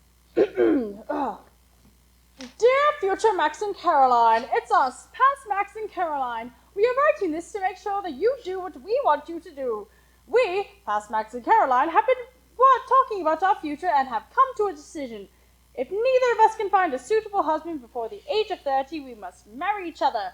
Signed, Max and Caroline. God, I never knew we put that agreement onto paper. Weren't we official? I'm surprised we didn't get a lawyer to make it binding. Well, yeah, I mean, we kind of had to be official. This is like the defining moment of our friendship. You think so? Well, yeah. What do I tell you after another douche breaks up with you? Just wait till we're 30. See? Can't believe we're going to have to start planning our wedding soon. What do you mean? I mean, unless you find a suitable husband in the next, 2 months? We'll both be 30 and single. The rest is history. Are you being serious? Yeah. I'm not backing down on a 20-year agreement. Are you? I don't know. What about Johnny? Are you being serious? I'm pretty sure Johnny's allergic to commitment. Doesn't sound like husband material to me. He is not allergic to commitment. You're being dramatic. He isn't? You guys have been dating for 8 months, and when did he ask you to move to his literal mansion? Oh, right. A month he ago. Hasn't. What? Johnny asked me to move in with him last month. That's where I'm moving. You're moving in with Johnny? Yeah, we've been dating for 8 months. I know, but you're moving in with Johnny? I love him. In the way you love a puppy running into a wall, not the way you love a husband. Why would you know how I love my boyfriend? Because I know you. Because I know you better than you know yourself, and you know me better than I know myself. Caroline, we're our own people. We don't exist to be each other's friends. Sure we do. That is not how friends work. But that's how we work. We're different. We're Max and Caroline. We're best friends. Of course we are, but well, what do you expect me to say? No, Johnny, I don't want to move into your 5-bedroom, 4-bath house with heated floors and a movie room. No, I would much rather live in my childhood trailer for the rest of my life. What's wrong with the trailer? At least you own the trailer and don't have to pay rent. Yes, I do. I have to pay the park. You know, of course, you wouldn't understand. What's that mean? You've just lived your whole life as upper middle class. What? And you think Johnny would understand more than me? He doesn't have to understand. He doesn't have to, but he should. Why? Why should he understand? If he really wants to marry you, then he would put in an effort to understand who you are and how you grew up and lived. He should want to know everything about you, everything that's ever happened to you. He should be jealous that you get to hear your thoughts, and he should be here. He should be helping you pass. He's busy right now. You shouldn't let anything stop him from being with you. You should be the one making him busy. Did Johnny do something wrong? No, but he sure as hell didn't do anything right. He's given the bare minimum for the past 8 months. He should be going above and beyond, and he should want to do that. He should want to love you, you know?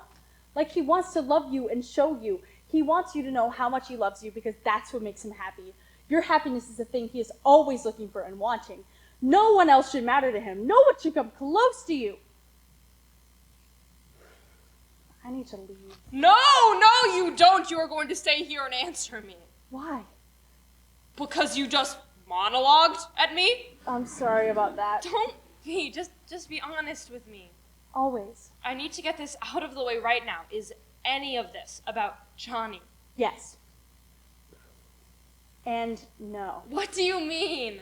It's not about Johnny as a person. It's about the idea of Johnny. That's pretentious. Sorry.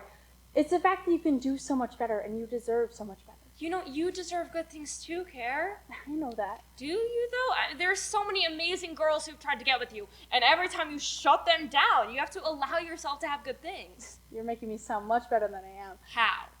I'm not turning those girls down because I think they're too good for me.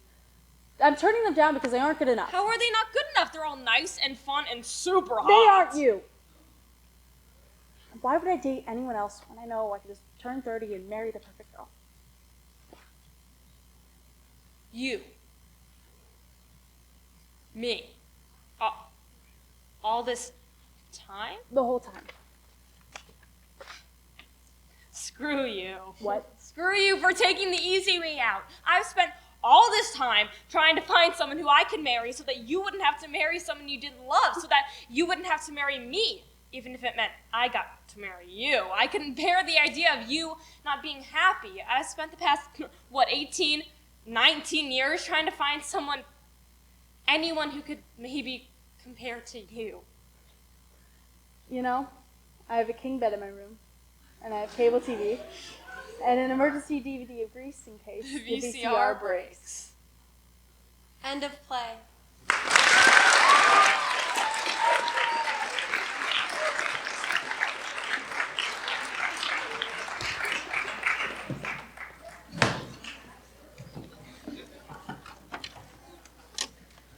Fright Fest by Addie Mycorp. Six Flags Great America. It's a cold Halloween night. On stage is a board with a map of the park, a trash can, and a bench. Lainey and Peter enter. Lainey is dressed in a brown bear onesie with slippers and a headband with flames off the top, while Peter is in regular clothing. I look stupid now. You're telling me? Peter! Hey, how do you think I feel? It's Halloween and I'm the only one without a costume. We can look stupid together. Peter! I'm kidding. I don't look stupid. Oh my god. I'm kidding. I'm dressed in a bear onesie and fire on my head. It doesn't make sense if you aren't in your costume. I wasn't gonna put on a dress and a flower crown just for no one to get the reference. Plus, it's like 30 degrees outside. You couldn't have paid me to put on a dress. Well, now nobody will get the reference because you aren't even in your costume. Lane, it's too late to go all the way back home now and change. That's fine.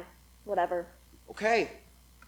So, I know last time there were some unfortunate circumstances when we rode Goliath, but I was thinking maybe if we didn't get food before, then I think we would There's no survive. way. Peter, I am traumatized from that day. Come on, Lane. So what was that, like 7 months ago? We don't talk about it. Sure, whatever you say. Don't do that. Do what? You always do that thing where you'll say something right after I say something, and it's like, what I just said has no relevance, and... Oh, okay, can I have that sentence written down? Hey, I'm fully capable of forming my own sentences. Lanes, where did that come from? Take a minute. Don't take a minute, me. Laney, you're just riled up from the long car ride. You're making a big deal out of nothing. Yeah, I'm sorry. I think I just needed some food or something. What did you bring? He begins rummaging through a backpack. Hey, I have something I wanted to talk about. Yeah, same. You go first, though. Well, we've known each other for a long time, and I realize we're best friends, which is why this has been so difficult for me. But I've been having feelings lately. Lainey's phone rings. She looks at it and hangs it up. Sorry, and your mom was there, and she, helped me a lot with everything. Phone rings again. Sorry, it's Lily. You sure you don't want to get that? She'll manage. The phone rings once again. Lily, I'm busy! Okay, but, pretty much, what I'm trying to say is that... No, I think I get where you're going with this. Well, I just don't want anything to change or for you to be uncomfortable. Lady, you and my mom's relationship is none of my business. Peter, I mean, it's fine. Peter, come on. I've been feeling this way for a while, so... Whoa. Peter, stop it. I'm being serious. I know it's like a shock or whatever, but we're gonna leave for college anyway, so I Okay, figured... me leaving after New Year's has nothing to do with this, and I need to have a serious conversation New with Year's? my mom. And hey, I know your last boyfriend was like 2 months older than you, but I didn't know you were into cougars like that. Wait, I mean, hold on. whatever floats your boat, man. Peter, stop! What do you mean, New Year's? Are you kidding me? When were you planning on telling me this? What do you mean? Well, first you bang my mom, which gives you some alliance against me. I understand that it's frustrating, but could you try and have some sympathy? I mean, you never even asked me. Okay, wait. I think we need to backtrack. First of all, I did not sleep with Debbie and do not have plans to any time in the near future. And clearly you need a lesson on reading the room because this whole bit you're doing, frankly, isn't funny. And no, I did not know that you were leaving early. And hey, I'm sorry that I never asked, but it's not like it was obvious. Wait, so you were saying that... I like you, Peter. Wait. If I have to say it a third time, Peter... Okay, I'm sorry. For everything. I knew. And I thought it would pass if I never asked you about it, and well, here we are, right? And I knew, and I was gonna leave early, and I wasn't gonna tell you because I couldn't stand there to see your face and knowing it, and I love you. I love you too. But not like that. I've known, Lanes. And what, you've just left me hanging because you couldn't bother letting me know? No. It's not like that. Really? Because right now it kind of feels like you like the attention. Well, I mean, yes, but Oh my God, Peter, are you serious? No, there's a but. You really don't think about anyone but yourself, do you? What does that mean? Come on, Peter. No, say it. Well, you couldn't even remember to bring your half the costume. You grew up in a mansion, and you're going to college for free, and Jesus, you got your car when you got your permit. It's not a mansion. Excuse me? It's not a mansion. Peter, you have a living room and a family room. Well, and what do you want me to do about that? I don't know, maybe acknowledging the fact that you had everything handed to you on a golden, glowing platter. Silver? Excuse me? The phrase is silver platter. Are you seriously correcting my rhetoric right now? Oh, no, please continue criticizing me. I'm really loving this. Can you please just take this seriously for once in your life? I get that humor helps you cope or whatever. Oh, stop psychoanalyzing me. Whatever. It's fine. I'll go, don't worry about it. Lainey, where are you gonna go, dude? I don't know. I'll just call Luke or something. But I'll get home, dude. Thanks for asking. Luke? What's your problem now? You know my problem, Lainey. What, are you worried he's gonna take me away from you? He isn't good for you, Lanes. Well, you don't get to decide what's good for me, He's Peter. obsessed with you. He's like madly in love. Well, at least someone is. Come on, Lanes. No. It's fine. Don't worry about it. Well, wait a second now. Don't go. He runs over to the bench, places the backpack on it, and begins frantically searching through it. Don't bother, Peter. He pulls out a strand of carnival tickets. No. You stay right here. I'm gonna be right back. He runs off stage left. Okay, yeah, just leave your shit here. That's fine. She goes over to the bench and sits down, occasionally checking for him to come back as lights dim. End of play.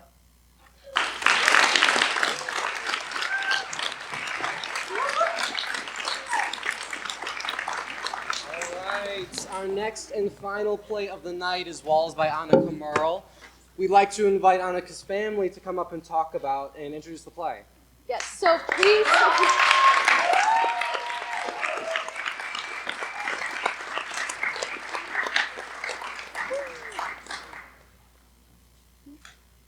Yes, so this is Tegan and Tiernan Merle, the sisters of Annika Merle.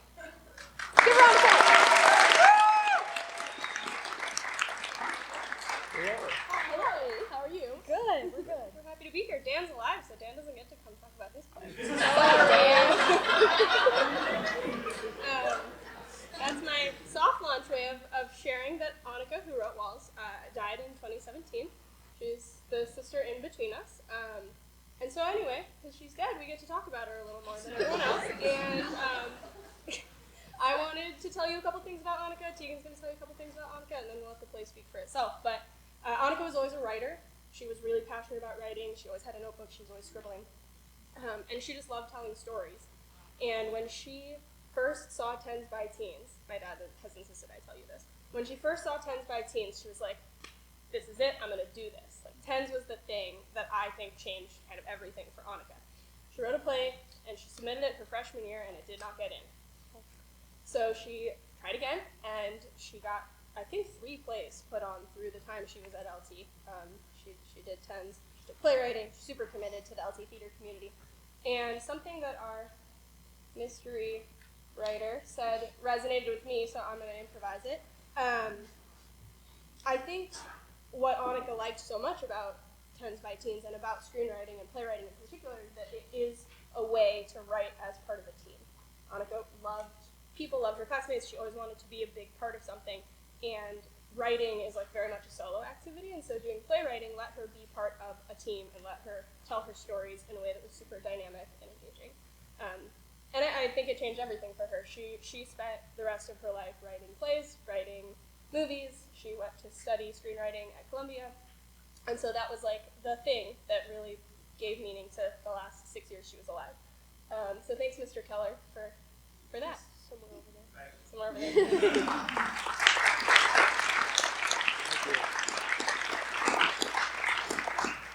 She said she was going to keep that to like 2 sentences, and then I could do 2 sentences, so I'll make it a little longer. I remember Annika the most. She was a lot of things because everyone's a lot of things, but I think the thing that like I really fixate on is just how much fun she wanted to have all the time. She never wanted to be serious. She never wanted to grow up or be practical, or like, she wanted to throw flour into the ceiling fan, and she'd be like, one day my kids are gonna come home and their mom is gonna have like destroyed the kitchen, and I was like, your kids are gonna hate you. She loved, like you said, writing collaboratively, and I think it started with her wanting to make herself laugh. She was like, what's gonna be funniest to me in this moment? And then that kind of echoed out to the people around her.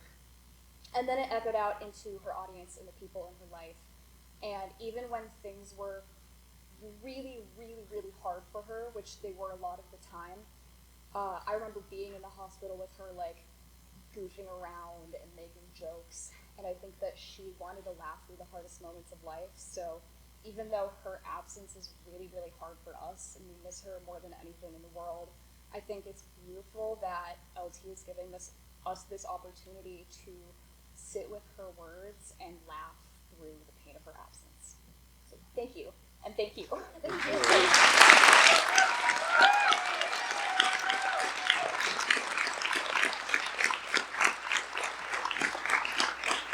And I can definitely say the comedy speaks for itself because this play is hilarious. So here is Walls by Annika Merle.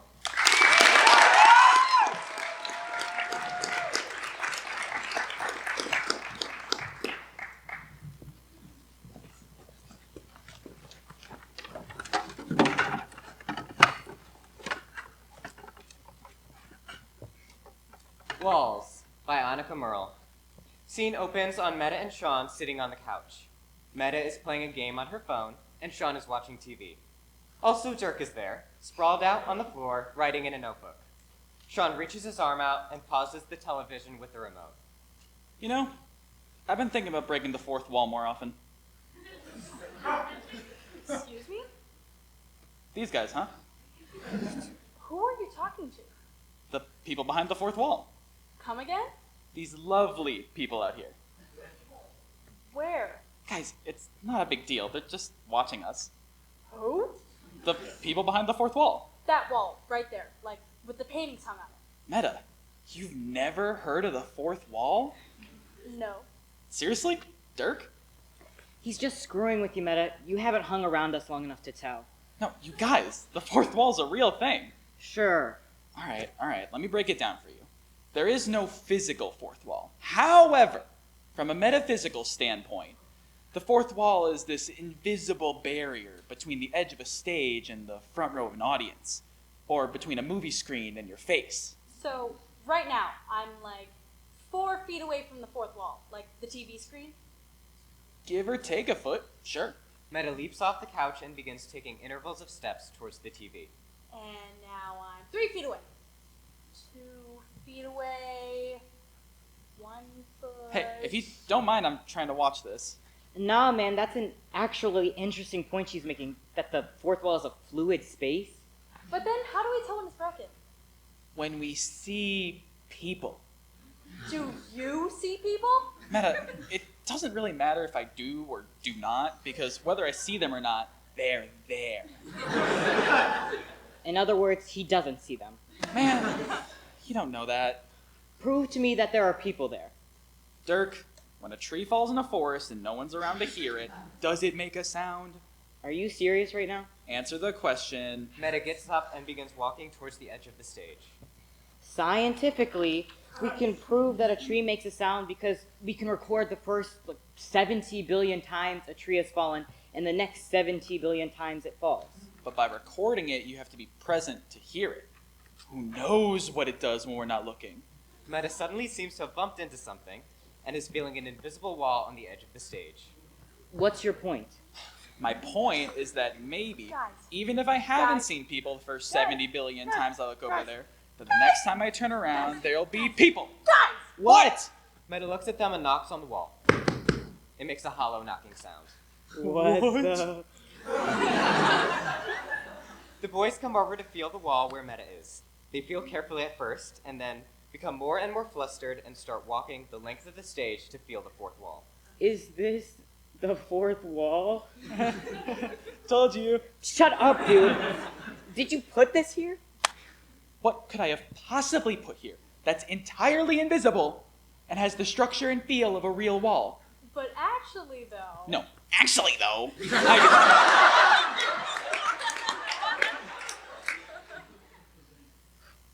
But then this means Shoot. there are really people out there? Oh my god. How long has this been here? Oh my god. Have people been watching us this whole time? Oh my god. I've done things in this room that are private. What? Well, yeah. Dirk, this is my living room. What have you done here? Dirk looks guiltily at the potted plant in the corner that looks very dead. Oh, dude! You killed my mom's plant! Guys. You were already in the bathroom. Guys. Wall. What are we going to do about it? We gotta tear it down. Are you serious? Why not? Are you kidding me? I don't want to know what's out there. Why not? All those weird people staring at us? Dirk, you're not thinking this through. It could be anyone out there. It could be Victoria's secret angels out there. Why would Victoria's secret angels be watching us? I don't know, but it would be awesome. And I don't think we can rule it out. Sean, you're disgusting. I'm not disgusting. I'm just thinking about this logically. We don't have any evidence to go off of. We don't know anything about the space, climate, or effect of gravity behind this wall. Therefore, it would be wrong to rule out Victoria's secret angels over anything else. There could be nothing behind the wall. That's actually really reassuring. Is it more reassuring than believing that Victoria's secret angels are out there? Yes, I took a whiz in your mom's plant in front of Victoria's secret angels. Think about that. They aren't behind that wall. Just don't break it, Sean. I don't want to know. Oh, like this isn't killing you. You're the most single curious person I know, Dirk. This is going to eat you alive. No, knowing will eat me alive. Don't break it. How? Okay, well, you said the fourth wall is between the stage and the front row of the audience, right? Yeah. So doesn't that imply we're in like a play or something right now? Oh. I had not thought of that. Wait, so we're like actors in a play. I guess so. But wouldn't we know? Wouldn't we what? Actors know they're acting, but the characters that the actors are portraying don't know that they aren't real. So you're implying that we're characters as opposed to actors in this play. Exactly. And therefore, if we're characters, we're not even real. I can't. We probably don't even have any free will. Everything we're doing isn't really our own choice. It's coming from somewhere or someone else. I can't think like this. Can't you? Or does some outside influence not let you? Cut it out! Fine, guys. Let's just figure this out, all right? Sean reaches under his couch and pulls out a sledgehammer. You keep a sledgehammer under your couch? If it'll move the plot forward faster, then I can keep my tools wherever I want. What plot? There is no plot. Not provable yet. Sean swings the hammer into the fourth wall. Eventually, he puts it down and begins pawing at the hole he has made. Crap! What? I see people out there. Let me see. Hi, guys. Am I to play right now? Are they at least Victoria's Secret angels? Did you guys see Dirk pee in that plant over there? Don't tell them. Don't tell them that. Calm down, Dirk. There aren't any models out there. No offense, though. Also, we've decided to use deductive reasoning to decide that we're not actors, because actors have no idea, or actors know that they're acting. We had no idea until about 5 minutes ago that we were acting, so therefore, we must be in a play. So, who are you really seeing on stage? Me, Sean, or the actor? Like, I don't know, Gavin Bender. Wow.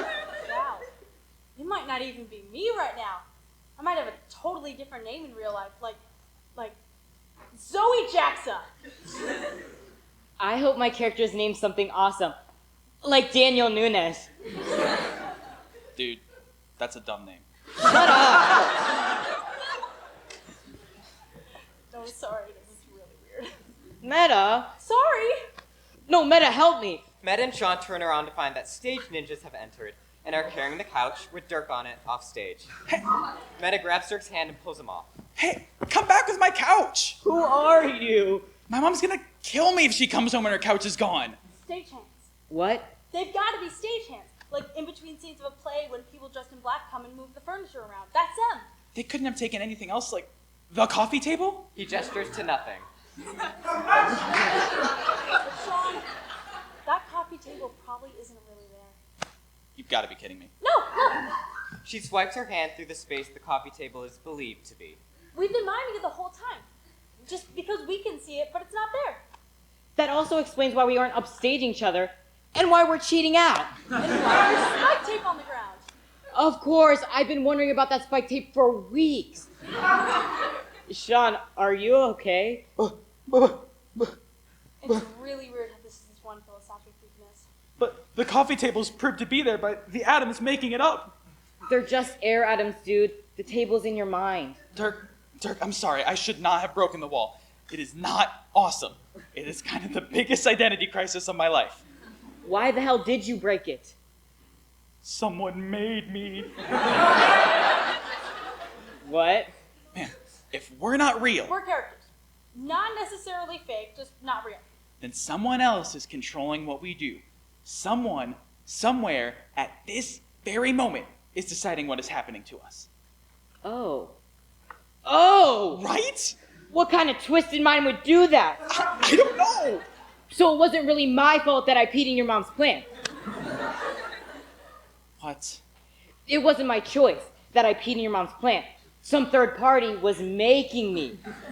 Oh, so you didn't really kill my mom's plant. You know what? I got a bone to pick with this guy.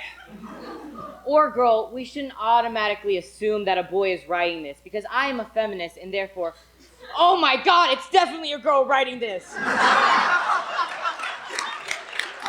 powerful creator or whatever you are. Why'd you stick me with two guys and no female companionship? I mean, are you even listening to what you're making them say? They're disgusting. She's probably out past that wall. She's probably sitting there and laughing at us. I am so done right now. He begins to approach the stage with the sledgehammer. Wait, Sean, What now, Meta? you can't go out there. Screw you. No!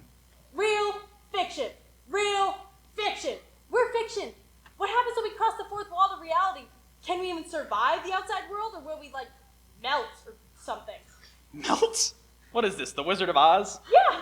Like the real world is our bucket of water, our kryptonite.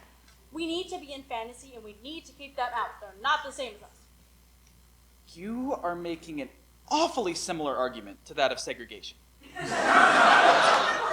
Sean, let it drop. Let's just cover up the hole, forget about it. We don't need them. What if they need us? Huh? See, here's the thing. Yeah, we are the ones that could possibly die if we step into reality. But doesn't that mean we need fantasy more? Because we spent all night talking about what fiction means to us. But we never talked about what it means for them. They're the ones who agreed to see the show. They're sitting through it right now, listening and empathizing and hopefully laughing and crying. 'Cause us, we're fiction and we crave reality, but the people out there, they're real. And all they want to do is incorporate some fiction into their world, like watching a play or a movie or just reading a book or scribbling. It's like an escape from out there, whatever it may be. I mean, look at them. They probably got more mundane lives and personalities and problems than us. I mean, it might suck finding out that you're not real, but at least it's original. So, I don't know, but I kind of like being fiction. That was really, really reflective, dude. It must have been the closing monologue. What do you think happens when the lights go down? Do we just stop existing? I don't know, but I hope they get to keep some of our world, even if we can't keep theirs. End of play.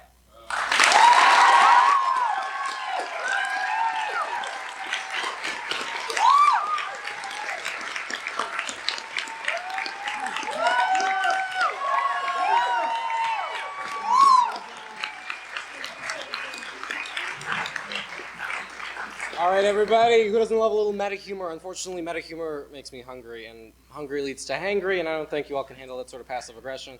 So I ordered a pizza. There it is. Come on in. Yeah, hey, I got a delivery for, DiGiorno, Close enough. Just Alright, so, I got 2 pizzas. They are half cheese, half sausage, half bacon, and a quarter sardines, with shredded, sliced, and cubed mozzarella cheese, toasted for half an hour under the sun. That's me. Alright, let me take a picture to let you know I am here. Now that's gonna be 2007-24. Have you paid head? Ooh, actually, Keller. I'd like to reintroduce Mr. Keller, our producer, to pay for my pizza.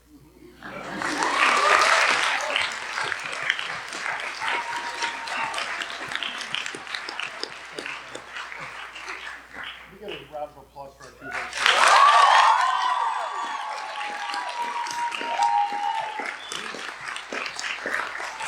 For all of you athletes and Tens by Teens, please stand up.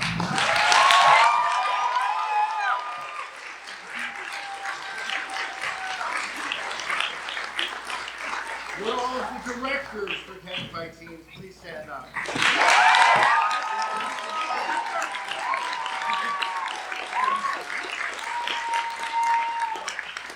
I really feel like I'd be negligent if I didn't acknowledge both Annika's sisters and our Mr. Yesterday, who really contributed so much to tonight's evening. Thank you so much.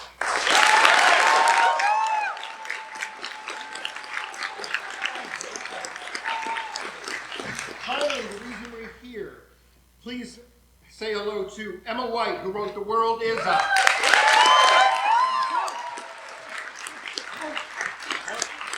Newlyweds by Maddox McDonald.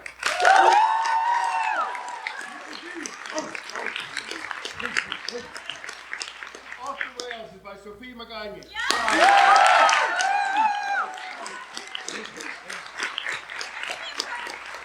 Maybe we can convince Dan Devine, author of Sharks, Dolphins, and Hurricanes to come up, or yes.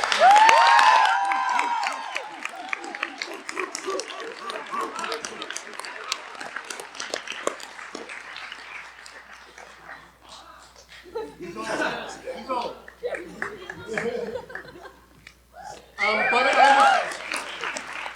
But I'm a Superhero is by Alicia Beale.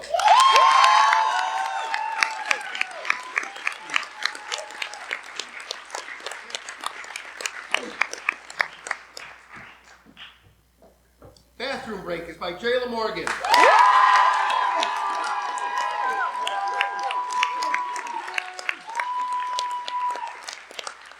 My Eyes is by Logan Baffico.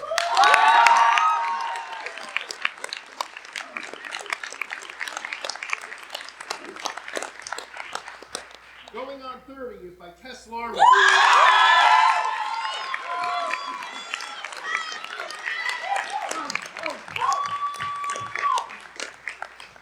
Fright Fest is by Addie Michael. Shining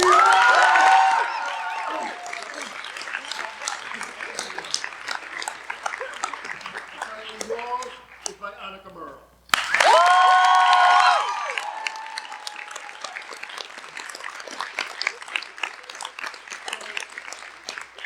Tomorrow, you will see a lot of new plays tomorrow, and at the end of tomorrow night, you will see 4 writers be given prompts that they don't know what they're going to be. And they will have a day to write an original play based on those individual prompts. So you can see those on Saturday. Thank you so much for joining us.